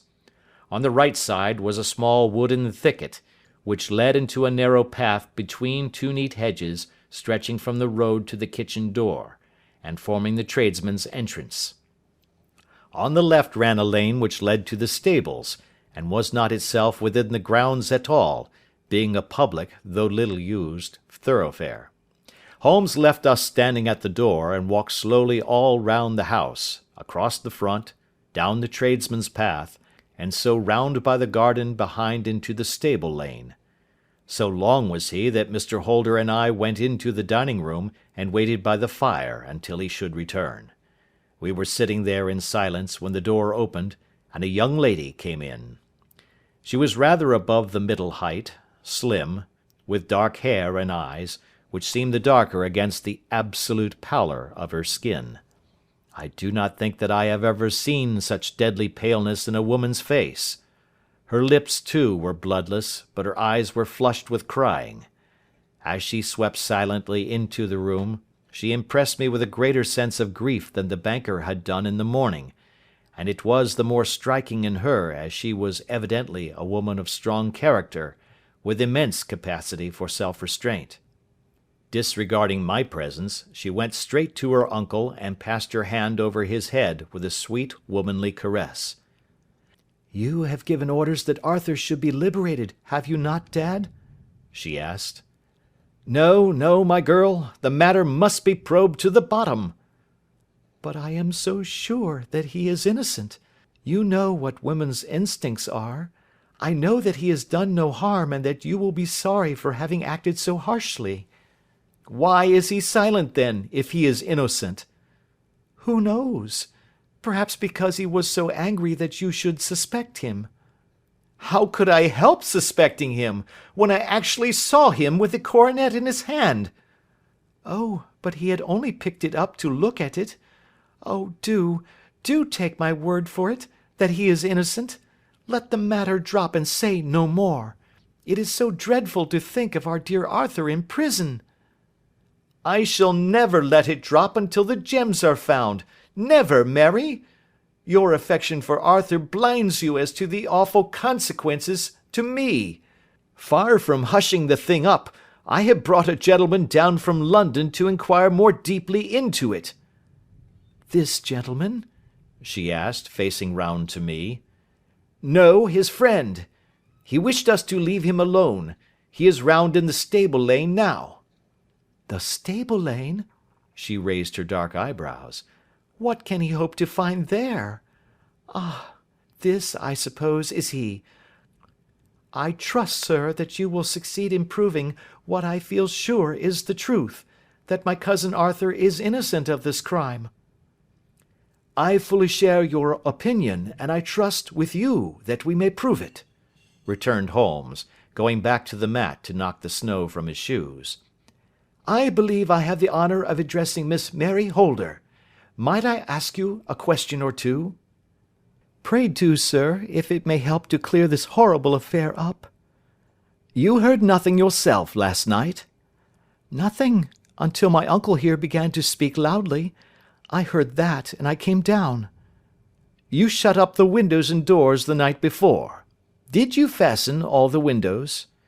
"Yes." "Were they all fastened this morning?" "Yes." "You have a maid who has a sweetheart. I think that you remarked to your uncle last night that she had been out to see him?" "Yes, and she was the girl who waited in the drawing-room, and who may have heard uncle's remarks about the coronet." "I see. You infer that she may have gone out to tell her sweetheart, and that the two may have planned the robbery." "But what is the good of all these vague theories?" cried the banker impatiently, "when I have told you that I saw Arthur with a coronet in his hands?" "Wait a little, Mr. Holder. We must come back to that. About this girl, Miss Holder. You saw her return by the kitchen door, I presume?" "Yes. When I went to see if the door was fastened for the night, I met her slipping in. I saw the man, too, in the gloom." "Do you know him?" "Oh, yes. He is the greengrocer who brings our vegetables round. His name is Francis Prosper." "He stood," said Holmes, "to the left of the door. That is to say, farther up the path than is necessary to reach the door?" "Yes, he did." "And he is a man with a wooden leg?" Something like fear sprang up in the young lady's expressive black eyes. "Why, you are like a magician," said she. "How do you know that?" She smiled, but there was no answering smile in Holmes's thin, eager face. "I should be very glad now to go upstairs," said he. "I shall probably wish to go over the outside of the house again. Perhaps I had better take a look at the lower windows before I go up." He walked swiftly round from one to the other, pausing only at the large one which looked from the hall on to the stable lane. This he opened, and made a very careful examination of the sill with his powerful magnifying lens. "Now we shall go upstairs," said he at last. The banker's dressing-room was a plainly furnished little chamber, with a grey carpet, a large bureau, and a long mirror. Holmes went to the bureau first and looked hard at the lock. "Which key was used to open it?" he asked. "That which my son himself indicated, that of the cupboard of the lumber room." "Have you it here?" "That is it on the dressing table." Sherlock Holmes took it up and opened the bureau. "It is a noiseless lock," said he. "It is no wonder that it did not wake you. This case, I presume, contains the coronet. We must have a look at it." He opened the case, and taking out the diadem, he laid it upon the table. It was a magnificent specimen of the jeweller's art, and the 36 stones were the finest that I have ever seen. At one side of the coronet was a cracked edge, where a corner holding 3 gems had been torn away. "Now, Mr. Holder," said Holmes, "here is the corner which corresponds to that which has been so unfortunately lost. Might I beg that you will break it off?" The banker recoiled in horror. "I should not dream of trying," said he. "Then I will." Holmes immediately bent his strength upon it, but without result. "I feel it give a little," said he, "but, though I am exceptionally strong in the fingers, it would take all my time to break it. An ordinary man could not do it. Now, what do you think would happen if I did break it, Mr. Holder?" there would be a noise like a pistol shot. Do you tell me that all this happened within a few yards of your bed, and that you heard nothing of it?" "I do not know what to think. It is all dark to me." "But perhaps it may grow lighter as we go. What do you think, Miss Holder?" "I confess that I still share my uncle's perplexity." "Your son had no shoes or slippers on when you saw him?" "He had nothing on save only his trousers and shirt." "Thank you. We have certainly been favoured with extraordinary luck during this inquiry, and it will be entirely our own fault if we do not succeed in clearing the matter up. With your permission, Mr. Holder, I shall now continue my investigations outside." He went alone at his own request, for he explained that any unnecessary footmarks might make his task more difficult. For an hour or more he was at work, returning at last with his feet heavy with snow, and his features as inscrutable as ever. "I think that I have seen now all that there is to see, Mr. Holder," said he. "I can serve you best by returning to my rooms." "But the gems, Mr. Holmes, where are they?" "I cannot tell." The banker wrung his hands. "I shall never see them again," he cried. "And my son? You give me hopes?" "My opinion is in no way altered." "Then, for God's sake, what was this dark business which was acted in my house last night?" "If you can call upon me at my Baker Street rooms tomorrow morning, between 9 and 10, I shall be happy to do what I can to make it clearer. I understand that you will give me carte blanche to act for you, provided only that I get back the gems, and that you place no limit on the sum I may draw." "I would give my fortune to have them back." "Very good. I shall look into the matter between this and then. Good-bye.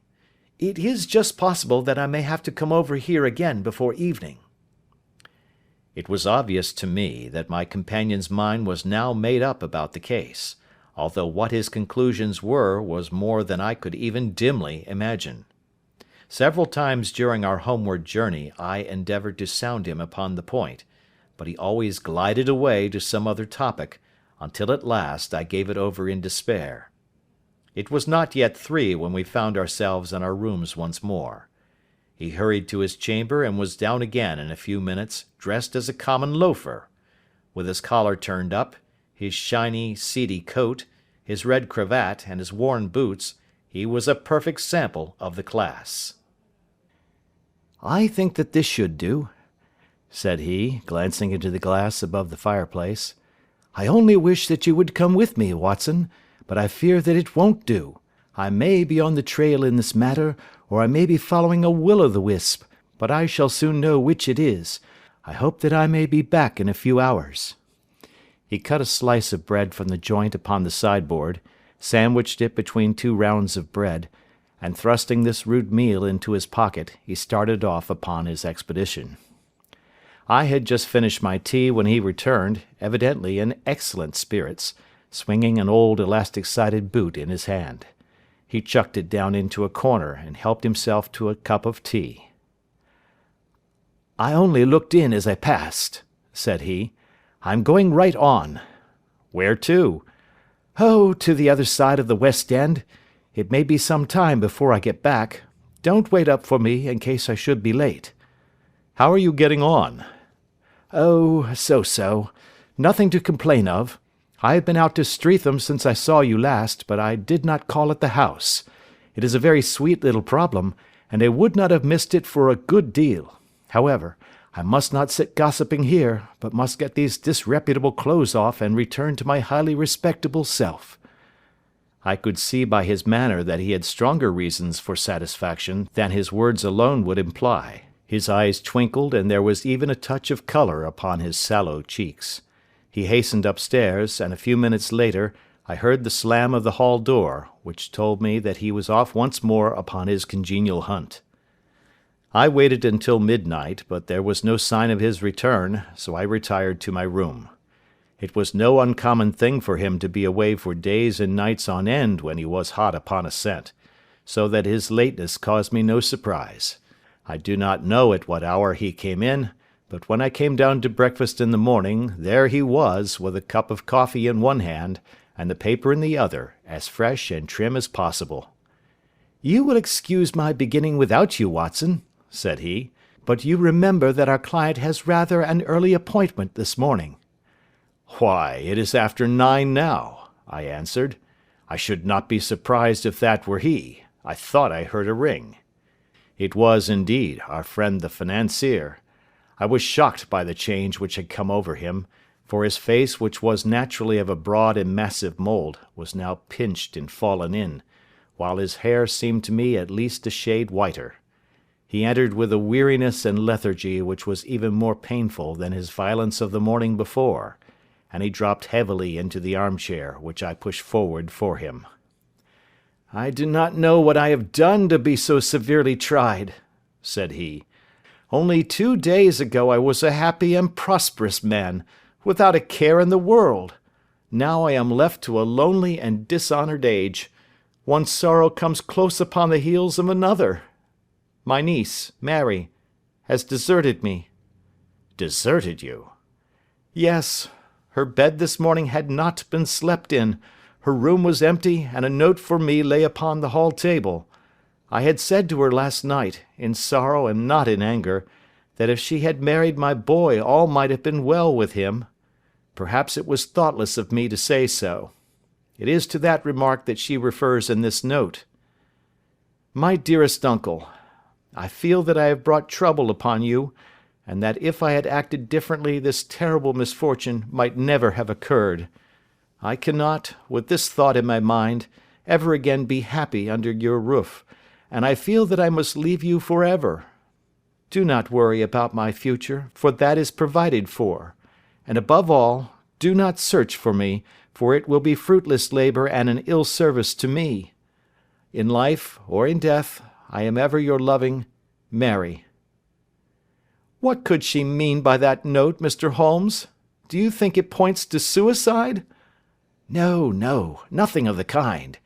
It is perhaps the best possible solution. I trust, Mr. Holder, that you are nearing the end of your troubles." "Ha! You say so. You have heard something, Mr. Holmes? You have learned something.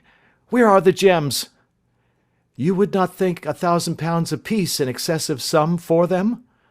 "I would pay 10." "That would be unnecessary. 3,000 will cover the matter. And there is a little reward, I fancy. Have you your cheque-book?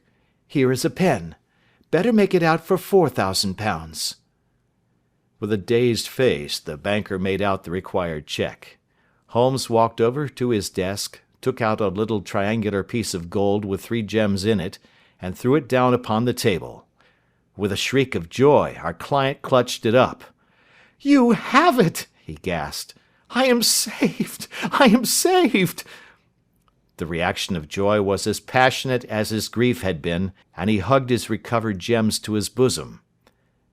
"There is one other thing you owe, Mr. Holder," said Sherlock Holmes rather sternly. "Oh!" He caught up a pen. "Name the sum, and I will pay it." "No, the debt is not to me. You owe a very humble apology to that noble lad, your son, who has carried himself in this matter as I should be proud to see my own son do, should I ever chance to have one." "Then it was not Arthur who took them?" "I told you yesterday, and I repeat today, that it was not." "You are sure of it? Then let us hurry to him at once to let him know that the truth is known." "He knows it already. When I had cleared it all up I had an interview with him, and finding that he would not tell me the story, I told it to him, on which he had to confess that I was right, and to add the very few details which were not yet quite clear to me. Your news of this morning, however, may open his lips." "For heaven's sake, tell me, then, what is this extraordinary mystery?" "I will do so, and I will show you the steps by which I reached it. And let me say to you first, that which is hardest for me to say, and for you to hear. There has been an understanding between Sir George Burnwell and your niece Mary. They have now fled together." "My Mary? Impossible!" It is unfortunately more than possible, it is certain. Neither you nor your son knew the true character of this man when you admitted him into your family circle. He is one of the most dangerous men in England, a ruined gambler, an absolutely desperate villain, a man without heart or conscience. Your niece knew nothing of such men. When he breathed his vows to her, as he had done to 100 before her, she flattered herself that she alone had touched his heart. The devil knows best what he said, but at least she became his tool and was in the habit of seeing him nearly every evening. "I cannot, and I will not, believe it," cried the banker with an ashen face. "I will tell you then what occurred in your house last night. Your niece, when you had, as she thought, gone to your room, slipped down and talked to her lover through the window which leads into the stable lane. His footmarks had pressed right through the snow, so long had he stood there. She told him of the coronet. His wicked lust for gold kindled at the news, and he bent her to his will. I have no doubt that she loved you, but there are women in whom the love of a lover extinguishes all other loves, and I think that she must have been one. She had hardly listened to his instructions when she saw you coming downstairs, on which she closed the window rapidly, and told you about one of the servants' escapades with her wooden-legged lover, which was all perfectly true. Your boy, Arthur, went to bed after his interview with you, but he slept badly, on account of his uneasiness about his club debts. In the middle of the night, he heard a soft tread pass his door, so he rose and, looking out, was surprised to see his cousin walking very stealthily along the passage, until she disappeared into your dressing-room. Petrified with astonishment, the lad slipped on some clothes and waited there in the dark to see what would come of this strange affair. Presently she emerged from the room again, and in the light of the passage lamp your son saw that she carried the precious coronet in her hands. She passed down the stairs, and he, thrilling with horror, ran along and slipped behind the curtain near your door, whence he could see what passed in the hall beneath. He saw her stealthily open the window, hand out the coronet to someone in the gloom, and then closing it once more hurry back to her room, passing quite close to where he stood hid behind the curtain. As long as she was on the scene he could not take any action without a horrible exposure of the woman whom he loved. But the instant that she was gone, he realized how crushing a misfortune this would be for you, and how all-important it was to set it right. He rushed down, just as he was, in his bare feet, opened the window, sprang out into the snow, and ran down the lane where he could see a dark figure in the moonlight. Sir George Burnwell tried to get away, but Arthur caught him, and there was a struggle between them, your lad tugging at one side of the coronet, and his opponent at the other. In the scuffle, your son struck Sir George, and cut him over the eye. Then something suddenly snapped, and your son, finding that he had the coronet in his hands, rushed back, closed the window, ascended to your room, and had just observed that the coronet had been twisted in the struggle, and was endeavouring to straighten it when you appeared upon the scene. "Is it possible?" gasped the banker. You then roused his anger by calling him names at a moment when he felt that he had deserved your warmest thanks. He could not explain the true state of affairs without betraying one who certainly deserved little enough consideration at his hands. He took the more chivalrous view, however, and preserved her secret. "And that was why she shrieked and fainted when she saw the coronet," cried Mr. Holder. "Oh, my God! What a blind fool I have been! And his asking to be allowed to go out for 5 minutes! The dear fellow wanted to see if the missing piece were at the scene of the struggle. How cruelly I have misjudged him!" "When I arrived at the house," continued Holmes, "I at once went very carefully round it to observe if there were any traces in the snow which might help me. I knew that none had fallen since the evening before, and also that there had been a strong frost to preserve impressions. I passed along the tradesman's path, but found it all trampled down and indistinguishable. Just beyond it, however, at the far side of the kitchen door, a woman had stood and talked with a man, whose round impressions on one side showed that he had a wooden leg. I could even tell that they had been disturbed, for the woman had run back swiftly to the door, as was shown by the deep toe and light heel marks, while Woodenleg had waited a little, and then had gone away. I thought at the time that this might be the maid and her sweetheart, of whom you had already spoken to me, and inquiry showed it was so. I passed round the garden without seeing anything more than random tracks, which I took to be the police. But when I got into the stable lane, a very long and complex story was written in the snow in front of me. There was a double line of tracks of a booted man, and a second double line which I saw with delight belonged to a man with naked feet. I was at once convinced from what you had told me that the latter was your son.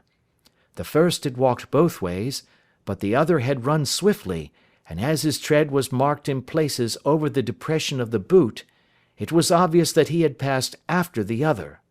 I followed them up, and found they led to the hall window, where Boots had worn all the snow away while waiting. Then I walked to the other end, which was 100 yards or more down the lane. I saw where Boots had faced round, where the snow was cut up as though there had been a struggle, and finally, where a few drops of blood had fallen to show me that I was not mistaken. Boots had then run down the lane, and another little smudge of blood showed that it was he who had been hurt. When he came to the high road at the other end, I found that the pavement had been cleared, so there was an end to that clue. On entering the house, however, I examined, as you remember, the sill and framework of the hall window with my lens, and I could at once see that someone had passed out. I could distinguish the outline of an instep where the wet foot had been placed in coming in. I was then beginning to be able to form an opinion as to what had occurred. A man had waited outside the window, someone had brought the gems, the deed had been overseen by your son, he had pursued the thief, had struggled with him, they had each tugged at the coronet, their united strength causing injuries which neither alone could have effected.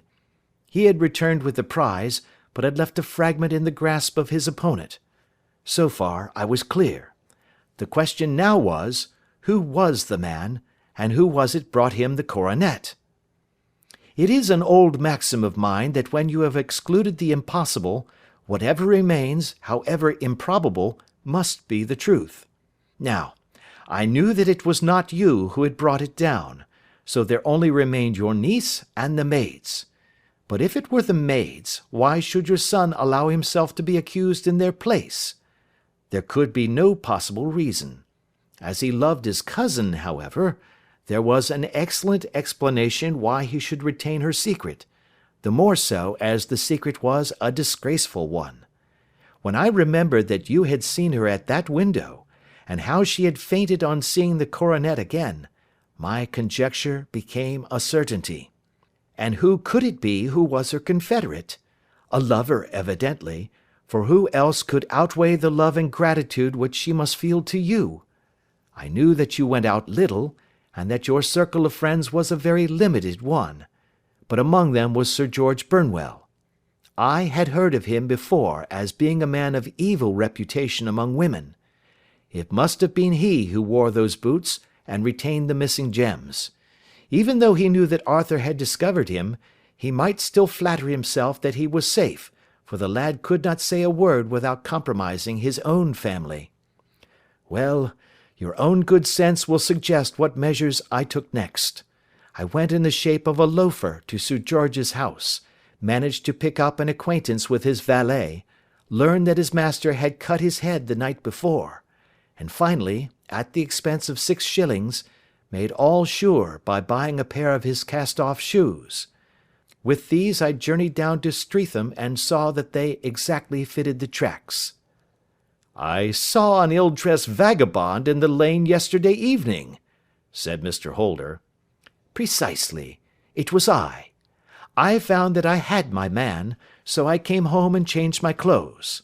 It was a delicate part which I had to play then, for I saw that a prosecution must be avoided to avert scandal, and I knew that so astute a villain would see that our hands were tied in the matter. I went and saw him. At first, of course, he denied everything, but when I gave him every particular that had occurred, he tried to bluster and took down a life-preserver from the wall. I knew my man, however, and I clapped a pistol to his head before he could strike. Then he became a little more reasonable. I told him that we would give him a price for the stones he held, £1,000 apiece. That brought out the first signs of grief that he had shown. "Why, dash it all," said he, "I've let them go at 600 for the 3. I soon managed to get the address of the receiver who had them, on promising him that there would be no prosecution. Off I set to him, and after much chaffering I got our stones at £1,000 apiece. Then I looked in upon your son, told him that all was right, and eventually got to my bed about 2 o'clock, after what I may call a really hard day's work." "A day which has saved England from a great public scandal," said the banker, rising. "Sir, I cannot find words to thank you, but you shall not find me ungrateful for what you have done. Your skill has indeed exceeded all that I have heard of it. And now I must fly to my dear boy to apologize to him for the wrong which I have done him. And as to what you tell me of poor Mary, it goes to my very heart. Not even your skill can inform me where she is now." "I think that we may safely say," returned Holmes, "that she is wherever Sir George Burnwell is. It is equally certain, too, that whatever her sins are, they will soon receive a more than sufficient punishment." End of Adventure 11. The Adventures of Sherlock Holmes by Sir Arthur Conan Doyle. Adventure 12. The Adventure of the Copper Beeches. "To the man who loves art for its own sake," remarked Sherlock Holmes, tossing aside the advertisement sheet of the Daily Telegraph, "it is frequently in its least important and lowliest manifestations that the keenest pleasure is to be derived. It is pleasant to me to observe, Watson, that you have so far grasped this truth, that in these little records of our cases which you have been good enough to draw up, and, I am bound to say, occasionally to embellish, you have given prominence not so much to the many causes célèbres and sensational trials in which I have figured, but rather to those incidents which may have been trivial in themselves, but which have given room for those faculties of deduction and of logical synthesis which I have made my special province." "And yet," said I, smiling, "I cannot quite hold myself absolved from the charge of sensationalism which has been urged against my records." "You have erred, perhaps," he observed, taking up a glowing cinder with the tongs, and lighting with it the long cherry-wood pipe which was wont to replace his clay, when he was in a disputatious rather than a meditative mood. "You have erred, perhaps, in attempting to put colour and life into each of your statements, instead of confining yourself to the task of placing upon record that severe reasoning from cause to effect, which is really the only notable feature about the thing." "It seems to me that I have done you full justice in the matter," I remarked with some coldness, for I was repelled by the egotism which I had more than once observed to be a strong factor in my friend's singular character. "No, it is not selfishness or conceit," said he, answering, as was his wont, my thoughts rather than my words. "If I claim full justice for my art, it is because it is an impersonal thing, a thing beyond myself. Crime is common, logic is rare. Therefore, it is upon the logic rather than upon the crime that you should dwell. You have degraded what should have been a course of lectures into a series of tales." It was a cold morning of the early spring, and we sat after breakfast on either side of a cheery fire in the old room at Baker Street. A thick fog rolled down between the lines of dun-coloured houses, and the opposing windows loomed like dark, shapeless blurs through the heavy yellow wreaths. Our gas was lit, and shone on the white cloth and glimmer of china and metal, for the table had not been cleared yet. Sherlock Holmes had been silent all the morning, clipping continuously into the advertisement columns of a succession of papers, until at last, having apparently given up his search, he had emerged in no very sweet temper to lecture me upon my literary shortcomings. "At the same time," he remarked after a pause, during which he had sat puffing at his long pipe and gazing down into the fire, "you can hardly be open to a charge of sensationalism, for out of these causes which you have been so kind as to interest yourself in, a fair proportion do not treat of crime, in its legal sense, at all. The small matter in which I endeavoured to help the King of Bohemia, the singular experience of Miss Mary Sutherland, the problem connected with the man with the twisted lip, and the incident of the noble bachelor, were all matters which are outside the pale of the law. But in avoiding the sensational, I fear that you may have bordered on the trivial." "The end may have been so," I answered, "but the methods I hold to have been novel and of interest." "Pshaw, my dear fellow! What do the public, the great unobservant public, who could hardly tell a weaver by his tooth or a compositor by his left thumb, care about the finer shades of analysis and deduction? But, indeed, if you are trivial, I cannot blame you, for the days of the great cases are past. Man, or at least criminal man, has lost all enterprise and originality. As to my own little practice, it seems to be degenerating into an agency for recovering lost lead pencils, and giving advice to young ladies from boarding schools. I think that I have touched bottom at last, however. This note I had this morning marks my 0 point, I fancy. Read it." He tossed a crumpled letter across to me. It was dated from Montague Place upon the preceding evening, and ran thus: "Dear Mr. Holmes, I am very anxious to consult you as to whether I should or should not accept a situation which has been offered to me as governess. I shall call at 10:30 tomorrow if I do not inconvenience you. Yours faithfully, Violet Hunter." "Do you know the young lady?" I asked. "Not I." "It is 10:30 now." "Yes, and I have no doubt that is her ring." "It may turn out to be of more interest than you think. You remember that the affair of the blue carbuncle, which appeared to be a mere whim at first, developed into a serious investigation. It may be so in this case also." "Well, let us hope so. But our doubts will very soon be solved, for here, unless I am much mistaken, is the person in question." As he spoke, the door opened and a young lady entered the room. She was plainly but neatly dressed, with a bright, quick face, freckled like a plover's egg, and with the brisk manner of a woman who has had her own way to make in the world.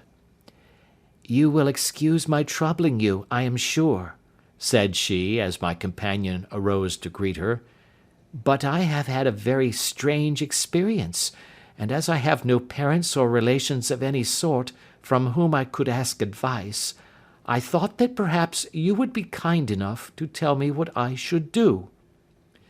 "Pray take a seat, Miss Hunter. I shall be happy to do anything that I can to serve you."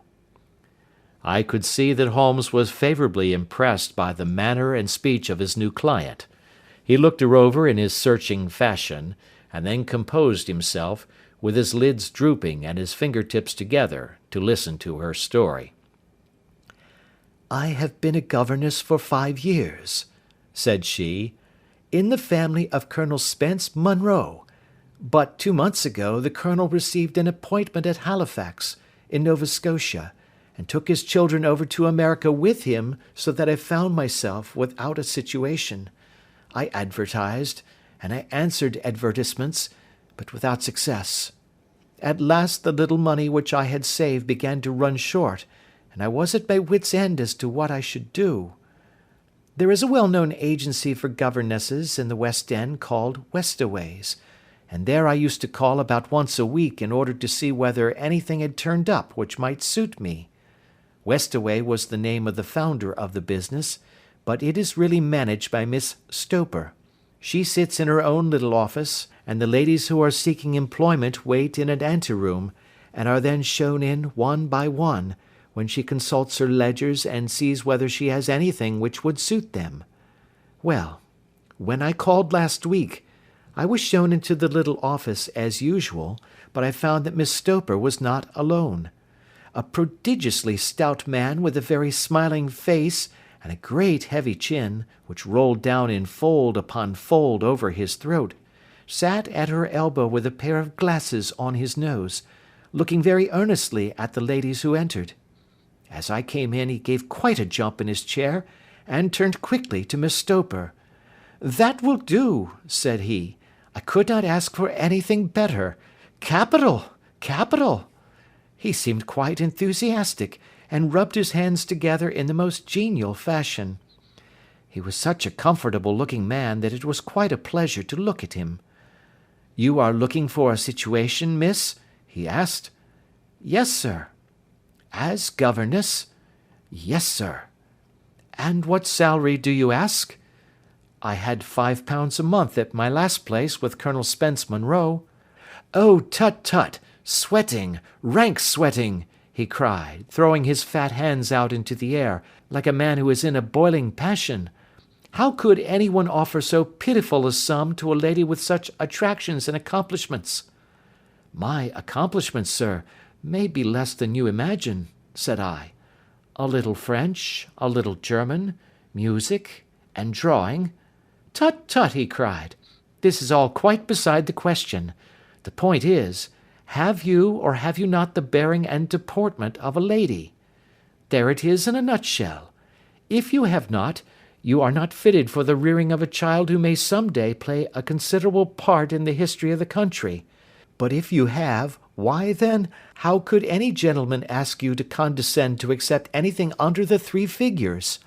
Your salary with me, madam, would commence at £100 a year." You may imagine, Mr. Holmes, that to me, destitute as I was, such an offer seemed almost too good to be true. The gentleman, however, seeing perhaps the look of incredulity upon my face, opened a pocket-book and took out a note. "It is also my custom," said he, smiling in the most pleasant fashion until his eyes were just 2 little shining slits amid the white creases of his face, "to advance to my young ladies half their salary beforehand, so that they may meet any little expenses of their journey and their wardrobe." It seemed to me that I had never met so fascinating and so thoughtful a man. As I was already in debt to my tradesmen, the advance was a great convenience, and yet there was something unnatural about the whole transaction, which made me wish to know a little more before I quite committed myself. "May I ask where you live, sir?" said I. "Hampshire. Charming rural place. The Copper Beeches, 5 miles on the far side of Winchester. It is the most lovely country, my dear young lady, and the dearest old country house." "And my duties, sir? I should be glad to know what they would be." "One child, one dear little romper just 6 years old. Oh, if you could see him killing cockroaches with a slipper! Smack, smack, smack! 3 gone before you could wink." He leaned back in his chair and laughed his eyes into his head again. I was a little startled at the nature of the child's amusement, but the father's laughter made me think that perhaps he was joking. "My sole duties, then," I asked, "are to take charge of a single child?" "No, no, not the sole, not the sole, my dear young lady," he cried. "Your duty would be, as I am sure your good sense would suggest, to obey any little commands my wife might give, provided always that they were such commands as a lady might with propriety obey. You see no difficulty, eh?" "I should be happy to make myself useful." "Quite so. In dress now, for example. We are fatty people, you know. Fatty, but kind-hearted. If you were asked to wear any dress which we might give you, you would not object to our little whim, eh?" "No," said I, considerably astonished at his words. "Or to sit here, or sit there, that would not be offensive to you?" "Oh, no." "Or to cut your hair quite short before you come to us?" I could hardly believe my ears. As you may observe, Mr. Holmes, my hair is somewhat luxuriant, and of a rather peculiar tint of chestnut. It is being considered artistic. I could not dream of sacrificing it in this off-hand fashion." "I am afraid that that is quite impossible," said I. He had been watching me eagerly out of his small eyes, and I could see a shadow pass over his face as I spoke. "I am afraid that it is quite essential," said he. "It is a little fancy of my wife's, and ladies' fancies, you know, madam, ladies' fancies must be consulted. And so you won't cut your hair?" "No, sir, I really could not," I answered firmly. "Ah, very well. Then that quite settles the matter. It is a pity, because in other respects you would really have done very nicely. In that case, Miss Stoper, I had best inspect a few more of your young ladies." The manageress had sat all this while busy with her papers without a word to either of us, but she glanced at me now with so much annoyance upon her face that I could not help suspecting that she had lost a handsome commission through my refusal. "Do you desire your name to be kept upon the books?" she asked. "If you please, Miss Stoper." "Well, really, it seems rather useless, since you refuse the most excellent offers in this fashion," said she sharply. "You can hardly expect us to exert ourselves to find another such opening for you. Good day to you, Miss Hunter." She struck a gong upon the table, and I was shown out by the page. Well, Mr. Holmes, when I got back to my lodgings, and found little enough in the cupboard, and 2 or 3 bills upon the table, I began to ask myself whether I had not done a very foolish thing. After all, if these people had strange fads and expected obedience on the most extraordinary matters, they were at least ready to pay for their eccentricity. Very few governesses in England are getting £100 a year. Besides, what use was my hair to me? Many people are improved by wearing it short, and perhaps I should be among the number.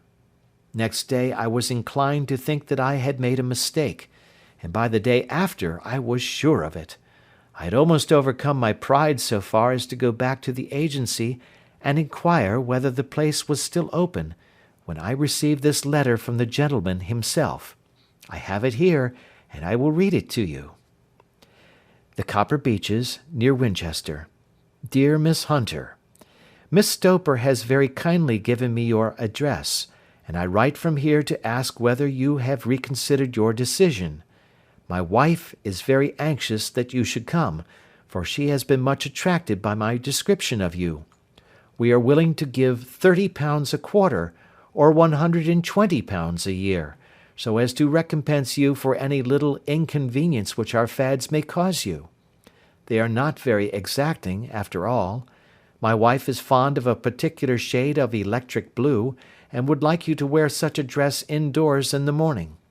You need not, however, go to the expense of purchasing one, as we have one belonging to my dear daughter Alice, now in Philadelphia, which would, I should think, fit you very well. Then, as to sitting here or there, or amusing yourself in any manner indicated, that need cause you no inconvenience. As regards your hair, it is no doubt a pity, especially as I could not help remarking its beauty during our short interview, but I am afraid that I must remain firm upon this point, and I only hope that the increased salary may recompense you for the loss. Your duties, as far as the child is concerned, are very light. Now do try to come, and I shall meet you with a dog-cart at Winchester. Let me know your train. Yours faithfully, Jeffro Rucastle.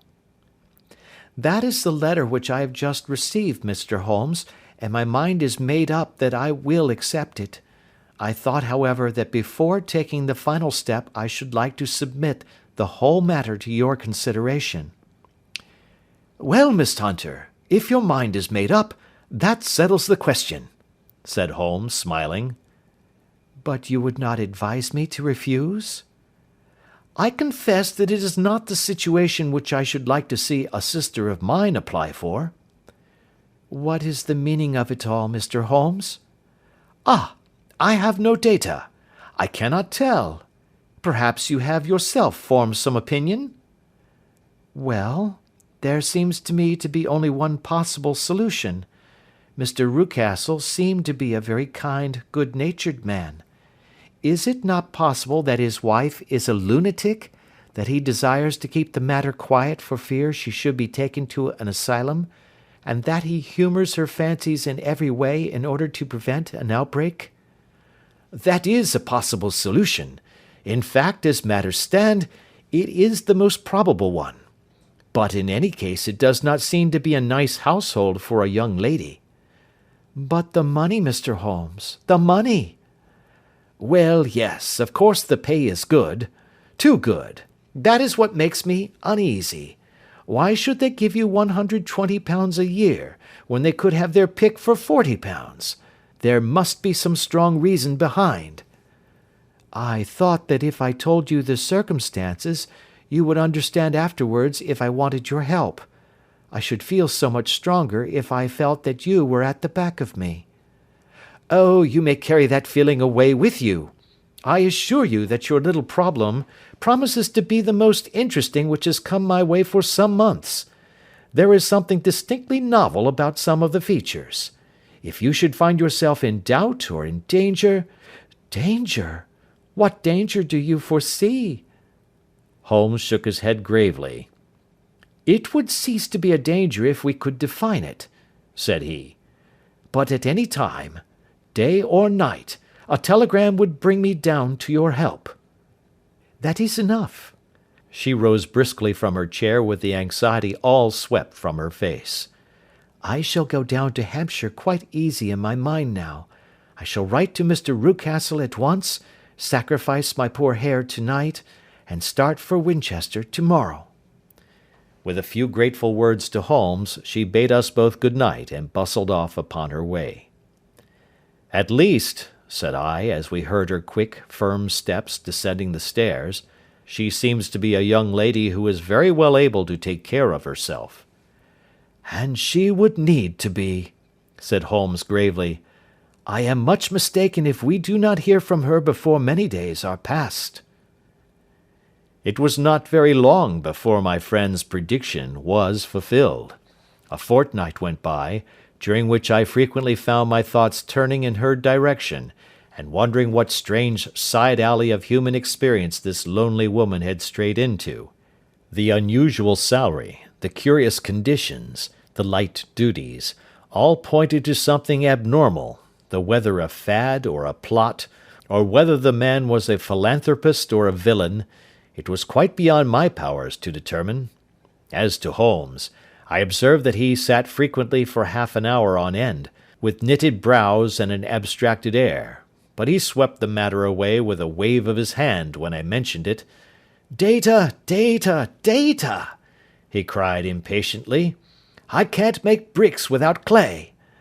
And yet he would always wind up by muttering that no sister of his should ever have accepted such a situation.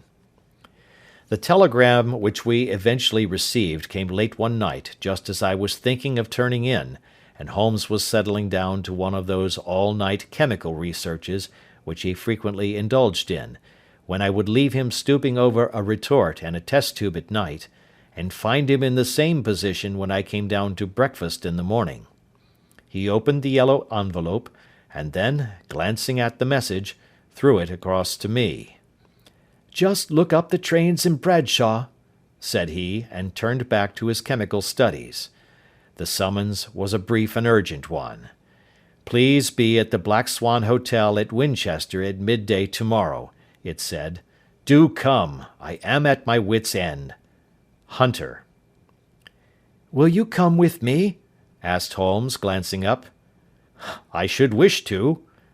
Just look it up, then.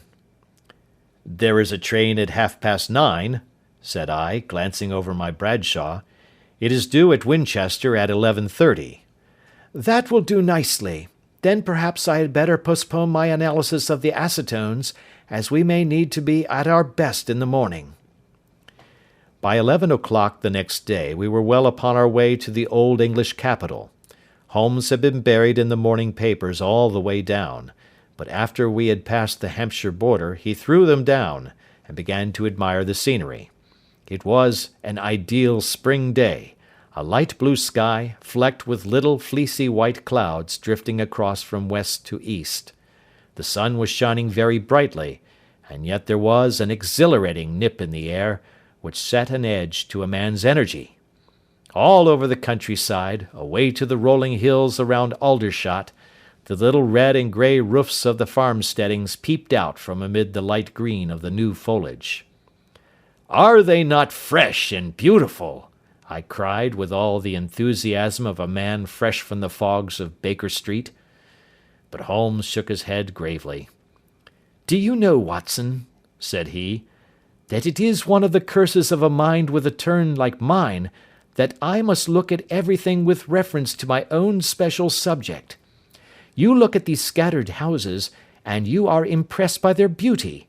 I look at them, and the only thought which comes to me is a feeling of their isolation, and of the impunity with which crime may be committed there." "Good heavens!" I cried. "Who would associate crime with these dear old homesteads?" "They always fill me with a certain horror. It is my belief, Watson, founded upon my experience, that the lowest and vilest alleys in London do not present a more dreadful record of sin than does the smiling and beautiful countryside." "You horrify me!" "But the reason is very obvious. The pressure of public opinion can do in the town what the law cannot accomplish. There is no lane so vile that the scream of a tortured child, or the thud of a drunkard's blow, does not beget sympathy and indignation among the neighbours, and then the whole machinery of justice is ever so close that a word of complaint can set it going, and there is but a step between the crime and the dock. But look at these lonely houses, each in its own fields, filled for the most part with poor ignorant folk who know little of the law. Think of the deeds of hellish cruelty, the hidden wickedness which may go on, year in, year out, in such places, and none the wiser. Had this lady who appeals to us for help gone to live in Winchester, I should never have had a fear for her. It is the 5 miles of country which makes the danger. Still, it is clear that she is not personally threatened." "No, if she can come to Winchester to meet us, she can get away." "Quite so. She has her freedom." "What can be the matter, then? Can you suggest no explanation?" "I have devised 7 separate explanations, each of which would cover the facts as far as we know them. But which of these is correct can only be determined by the fresh information which we shall no doubt find waiting for us. Well, there is the tower of the cathedral, and we shall soon learn all that Miss Hunter has to tell." The Black Swan is an inn of repute in the High Street, at no distance from the station, and there we found the young lady waiting for us. She had engaged a sitting room, and our lunch awaited us upon the table. "I am so delighted that you have come," she said earnestly. "It is so very kind of you both, but indeed I do not know what I should do. Your advice will be altogether invaluable to me." "Pray tell us what has happened to you." "I will do so, and I must be quick, for I have promised Mr. Rucastle to be back before 3. I got his leave to come into town this morning, though he little knew for what purpose. Let us have everything in its due order." Holmes thrust his long thin legs out towards the fire, and composed himself to listen. "In the first place, I may say that I have met, on the whole, with no actual ill treatment from Mr. and Mrs. Rucastle. It is only fair to them to say that. But I cannot understand them, and I am not easy in my mind about them." "What can you not understand?" "Their reasons for their conduct. But you shall have it all just as it occurred. When I came down, Mr. Rucastle met me here and drove me in his dog-cart to the Copper Beeches.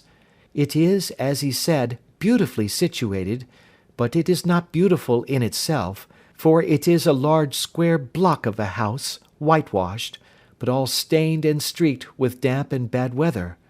There are grounds round it, woods on 3 sides, and on the 4th a field which slopes down to the Southampton high road, which curves past about 100 yards from the front door. This ground in front belongs to the house, but the woods all round are part of Lord Southerton's preserves. A clump of copper beeches immediately in front of the hall door has given its name to the place. I was driven over by my employer, who was as amiable as ever, and was introduced by him that evening to his wife and the child. There was no truth, Mr. Holmes, in the conjecture which seemed to us to be probable in your rooms at Baker Street. Mrs. Rucastle is not mad. I found her to be a silent, pale-faced woman, much younger than her husband, not more than 30, I should think, while he can hardly be less than 45. From their conversation I have gathered that they have been married about 7 years, that he was a widower, and that his only child by the first wife was the daughter who has gone to Philadelphia. Mr. Rucastle told me in private that the reason why she had left them was that she had an unreasoning aversion to her stepmother. As the daughter could not have been less than 20, I can quite imagine that her position must have been uncomfortable with her father's young wife. Mrs. Rucastle seemed to me to be colourless in mind as well as in feature. She impressed me neither favourably nor the reverse. She was a nonentity. It was easy to see that she was passionately devoted both to her husband and to her little son. Her light grey eyes wandered continually from one to the other, noting every little want and forestalling it if possible. He was kind to her also in his bluff, boisterous fashion, and on the whole they seemed to be a happy couple. And yet she had some secret sorrow, this woman. She would often be lost in deep thought, with the saddest look upon her face. More than once I have surprised her in tears. I have thought sometimes that it was the disposition of her child which weighed upon her mind, for I have never met so utterly spoiled and so ill-natured a little creature. He is small for his age, with a head which is quite disproportionately large. His whole life appears to be spent in an alternation between savage fits of passion and gloomy intervals of sulking. Giving pain to any creature weaker than himself seems to be his one idea of amusement, and he shows quite remarkable talent in planning the capture of mice, little birds, and insects. But I would rather not talk about the creature, Mr. Holmes, and indeed he has little to do with my story. I am glad of all details, remarked my friend, whether they seem to you to be relevant or not. I shall try not to miss anything of importance. The one unpleasant thing about the house, which struck me at once, was the appearance and conduct of the servants. There are only two, a man and his wife. Toller, for that is his name, is a rough, uncouth man, with grizzled hair and whiskers, and a perpetual smell of drink. Twice since I have been with them he has been quite drunk, and yet Mr. Rucastle seemed to take no notice of it. His wife is a very tall and strong woman with a sour face, as silent as Mrs. Rucastle, and much less amiable. They are a most unpleasant couple, but fortunately I spend most of my time in the nursery and my own room, which are next to each other in one corner of the building. For 2 days after my arrival at the Copper Beeches my life was very quiet. On the third, Mrs. Rucastle came down just after breakfast and whispered something to her husband. "Oh, yes," said he, turning to me, "we are very much obliged to you, Miss Hunter, for falling in with our whims so far as to cut your hair. I assure you that it has not detracted in the tiniest iota from your appearance. We shall now see how the electric blue dress will become you. You will find it laid out upon the bed in your room, and if you would be so good as to put it on, we should both be extremely obliged." The dress which I found waiting for me was of a peculiar shade of blue. It was of excellent material, a sort of beige, but it bore unmistakable signs of having been worn before. It could not have been a better fit if I had been measured for it. Both Mr. and Mrs. Rucastle expressed a delight at the look of it, which seemed quite exaggerated in its vehemence. They were waiting for me in the drawing-room, which is a very large room, stretching along the entire front of the house, with 3 long windows reaching down to the floor. A chair had been placed close to the central window, with its back turned towards it. In this I was asked to sit, and then Mr. Rucastle, walking up and down on the other side of the room, began to tell me a series of the funniest stories that I have ever listened to. You cannot imagine how comical he was, and I laughed until I was quite weary. Mrs. Rucastle, however, who has evidently no sense of humour, never so much as smiled, but sat with her hands in her lap, and a sad, anxious look upon her face. After an hour or so, Mr. Rucastle suddenly remarked that it was time to commence the duties of the day, and that I might change my dress and go to little Edward in the nursery.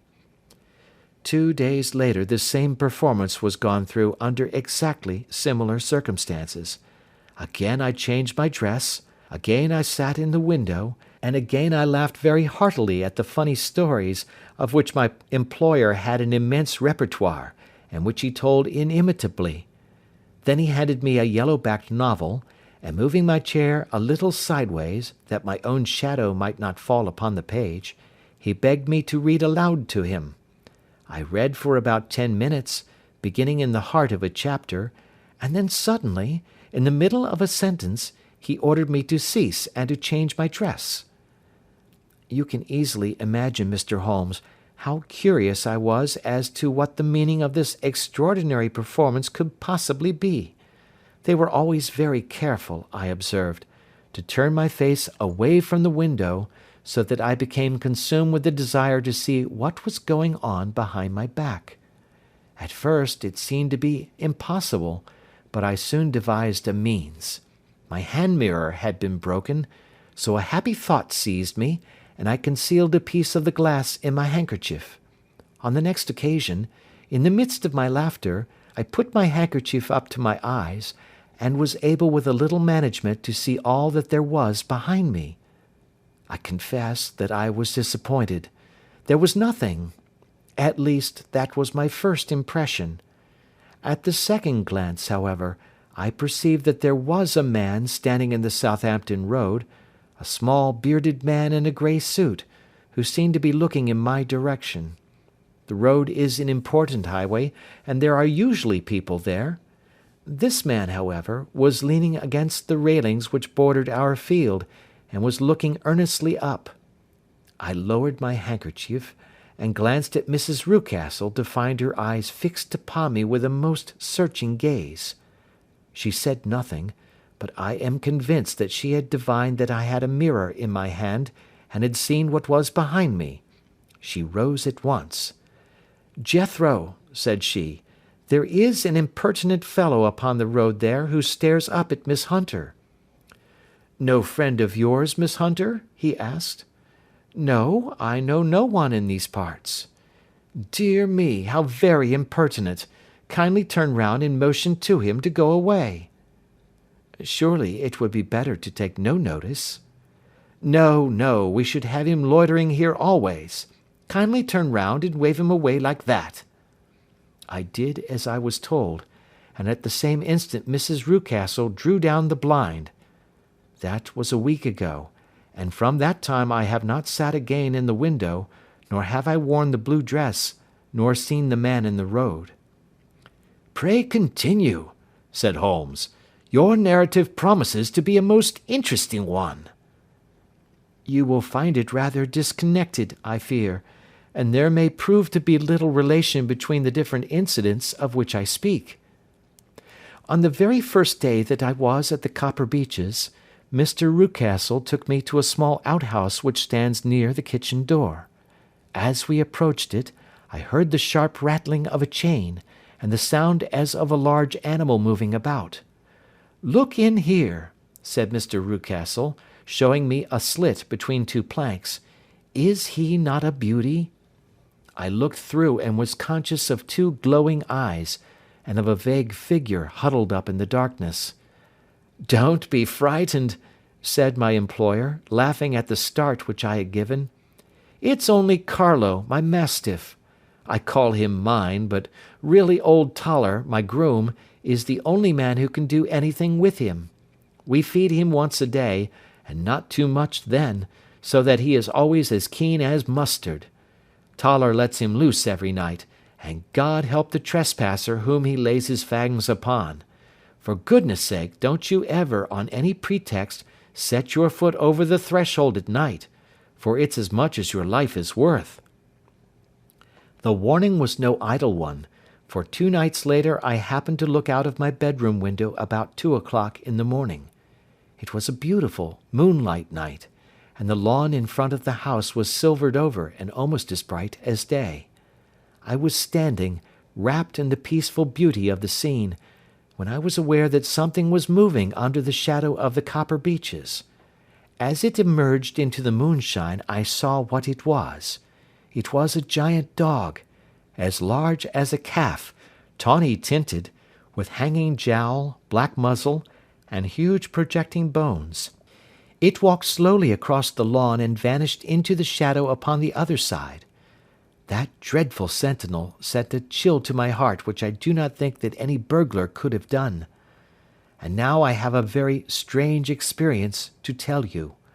I had, as you know, cut off my hair in London, and I had placed it in a great coil at the bottom of my trunk. One evening, after the child was in bed, I began to amuse myself by examining the furniture of my room, and by rearranging my own little things. There was an old chest of drawers in the room, the 2 upper ones empty and open, the lower one locked. I had filled the first 2 with my linen, and as I had still much to pack away, I was naturally annoyed at not having the use of the 3rd drawer. It struck me that it might have been fastened by a mere oversight, so I took out my bunch of keys and tried to open it. The very first key fitted to perfection, and I drew the drawer open. There was only one thing in it, but I am sure that you would never guess what it was. It was my coil of hair. I took it up and examined it. It was of the same peculiar tint and the same thickness. But then the impossibility of the thing obtruded itself upon me. How could my hair have been locked in the drawer? With trembling hands I undid my trunk, turned out the contents, and drew from the bottom my own hair. I laid the 2 tresses together, and I assure you that they were identical. Was it not extraordinary?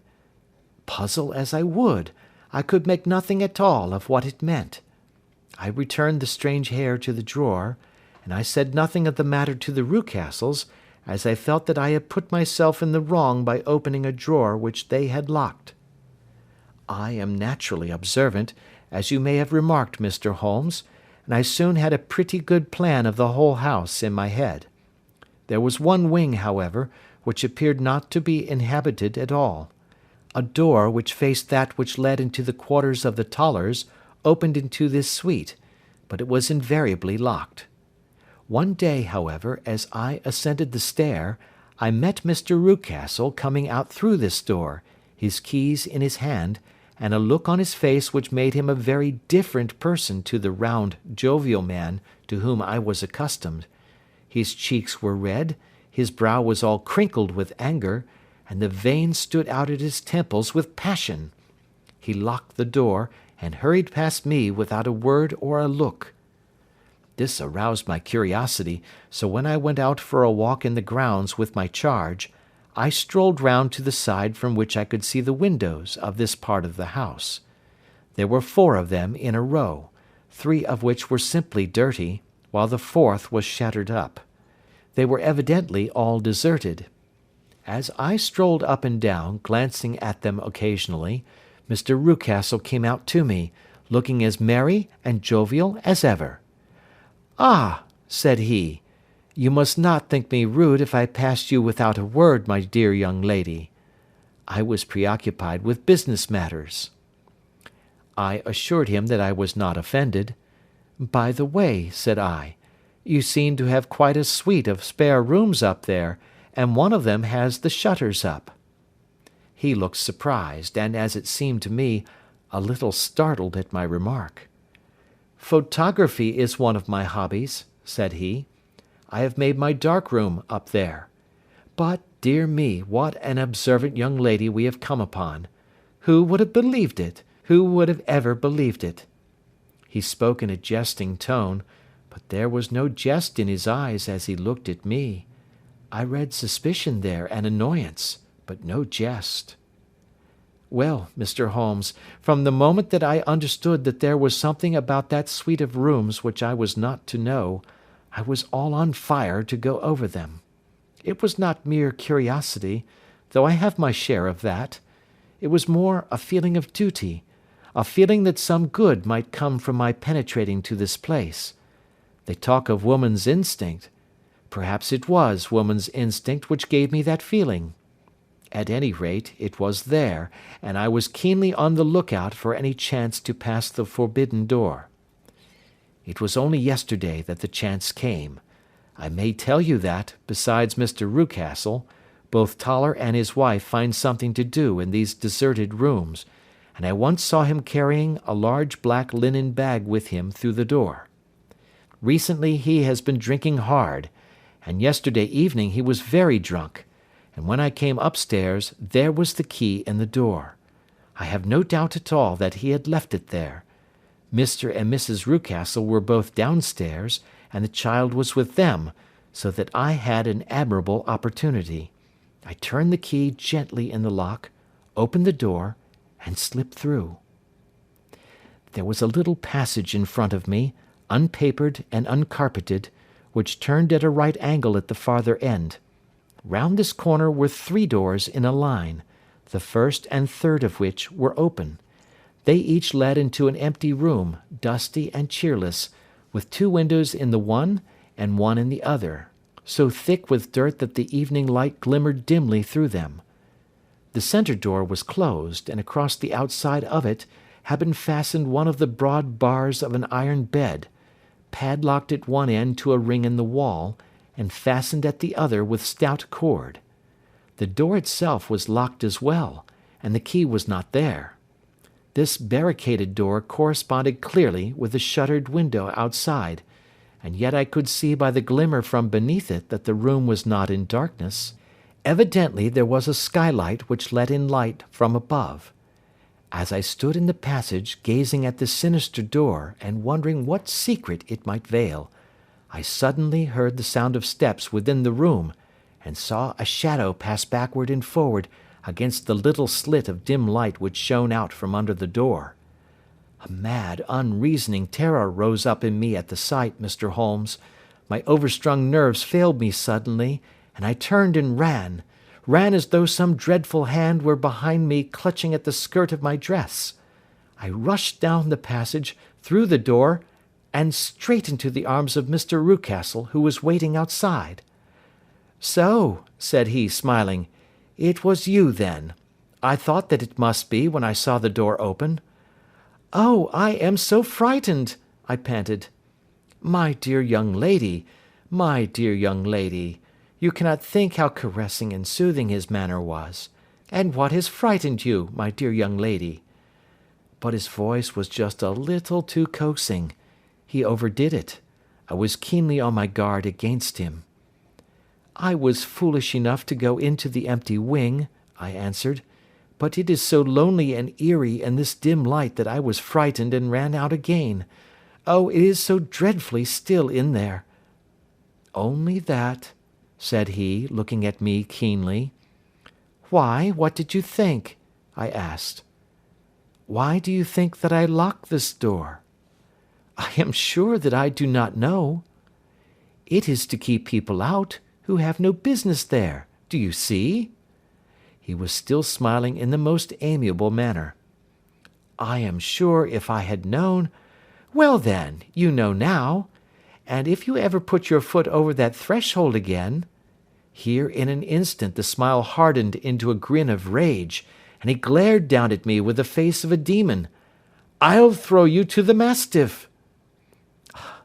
I was so terrified that I do not know what I did. I suppose that I must have rushed past him into my room. I remember nothing until I found myself lying on my bed trembling all over. Then I thought of you, Mr. Holmes. I could not live there longer without some advice. I was frightened of the house, of the man, of the woman, of the servants, even of the child. They were all horrible to me. If I could only bring you down, all would be well. Of course I might have fled from the house, but my curiosity was almost as strong as my fears. My mind was soon made up. I would send you a wire. I put on my hat and cloak, went down to the office, which is about half a mile from the house, and then returned, feeling very much easier.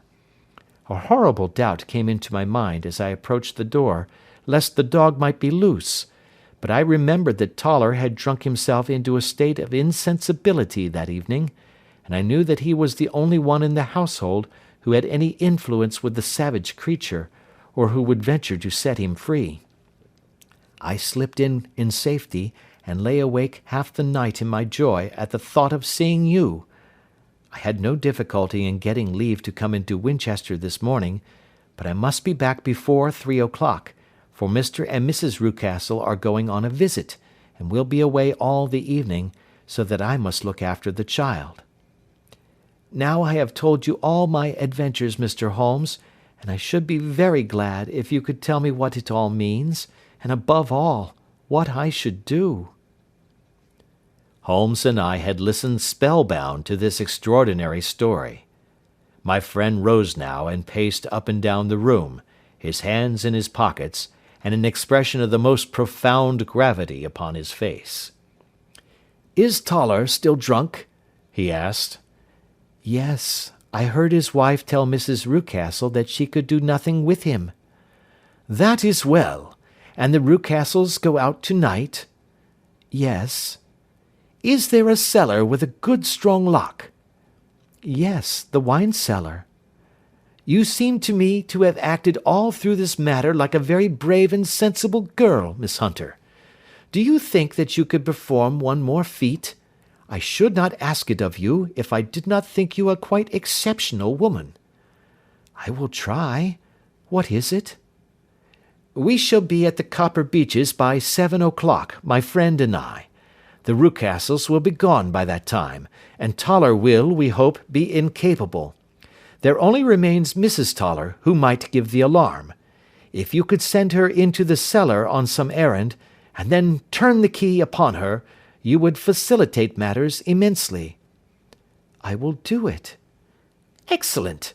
We shall then look thoroughly into the affair. Of course, there is only one feasible explanation. You have been brought there to personate someone, and the real person is imprisoned in this chamber. That is obvious. As to who this prisoner is, I have no doubt that it is the daughter, Miss Alice Rucastle, if I remember right, who was said to have gone to America. You were chosen, doubtless, as resembling her in height, figure, and the colour of your hair.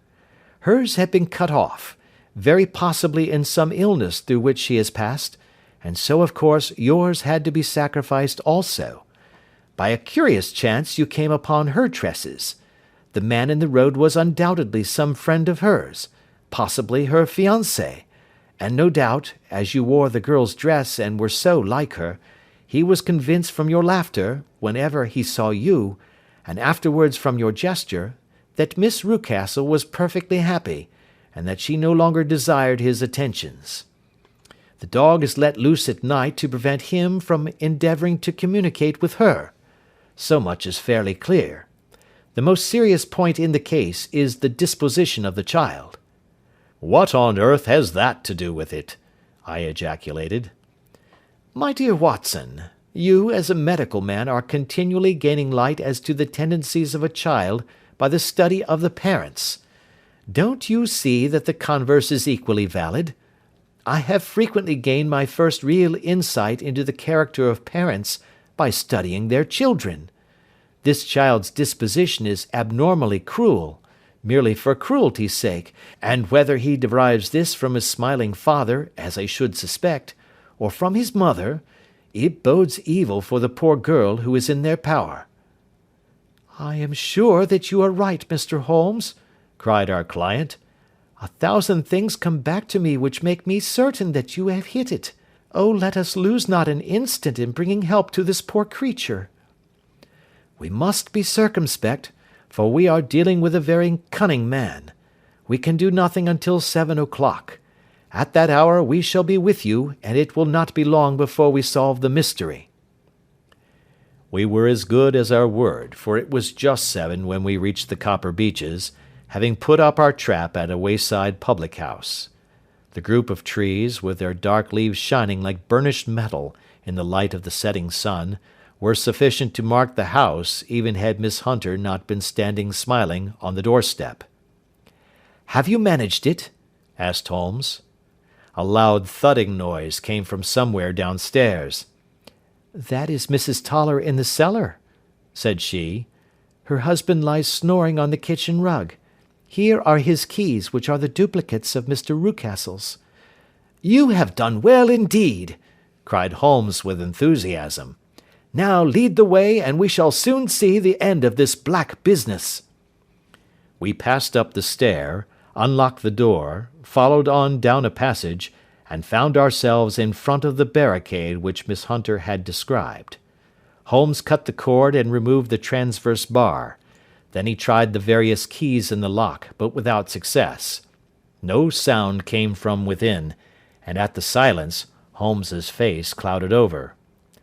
"I trust that we are not too late," said he. "I think, Miss Hunter, that we had better go in without you. Now, Watson, put your shoulder to it, and we shall see whether we cannot make our way in." It was an old rickety door, and gave at once before our united strength. Together we rushed into the room. It was empty. There was no furniture save a little pallet bed, a small table, and a basketful of linen. The skylight above was open, and the prisoner gone. "There has been some villainy here," said Holmes. "This beauty has guessed Miss Hunter's intentions and has carried his victim off." "But how?" "Through the skylight. We shall soon see how he managed it." He swung himself up onto the roof. "Ah, yes," he cried. "Here's the end of a long light ladder against the eaves. That is how he did it." "But it is impossible," said Miss Hunter. "The ladder was not there when the Rucastles went away." "He has come back and done it. I tell you that he is a clever and dangerous man. I should not be very much surprised if this were he whose step I hear now upon the stair. I think, Watson, that it would be as well for you to have your pistol ready." The words were hardly out of his mouth before a man appeared at the door of the room, a very fat and burly man, with a heavy stick in his hand. Miss Hunter screamed and shrunk against the wall at the sight of him, but Sherlock Holmes sprang forward and confronted him. "You villain!" said he. "Where's your daughter?" The fat man cast his eyes round and then up at the open skylight. "It is for me to ask you that!" he shrieked. "You thieves! Spies and thieves! I have caught you, have I? You are in my power! I'll serve you!" He turned and clattered down the stairs as hard as he could go. "He's gone for the dog," cried Miss Hunter. "I have my revolver," said I. "Better close the front door," cried Holmes, and we all rushed down the stairs together. We had hardly reached the hall when we heard the baying of a hound, and then a scream of agony, with a horrible, worrying sound which it was dreadful to listen to. An elderly man with a red face and shaking limbs came staggering out at a side door. "My God!" he cried. "Someone has loosed the dog. It's not been fed for 2 days. Quick, quick, or it'll be too late." Holmes and I rushed out and round the angle of the house, with Toller hurrying behind us. There was the huge famished brute, its black muzzle buried in Rucastle's throat, while he writhed and screamed upon the ground. Running up, I blew its brains out, and it fell over with its keen white teeth still meeting in the great creases of his neck. With much labour, we separated them and carried him, living but horribly mangled, into the house. We laid him upon the drawing-room sofa, and having dispatched the sobered Toller to bear the news to his wife, I did what I could to relieve his pain. We were all assembled round him when the door opened, and a tall, gaunt woman entered the room. "Mrs. Toller," cried Miss Hunter. "Yes, miss. Mr. Rucastle let me out when he came back before he went up to you. Ah, miss, it is a pity you didn't let me know what you were planning, for I would have told you that your pains were wasted." "Ha!" said Holmes, looking keenly at her. "It is clear that Mrs. Toller knows more about this matter than anyone else." "Yes, sir, I do, and I am ready enough to tell what I know." "Then pray sit down, and let us hear it, for there are several points on which I must confess that I am still in the dark."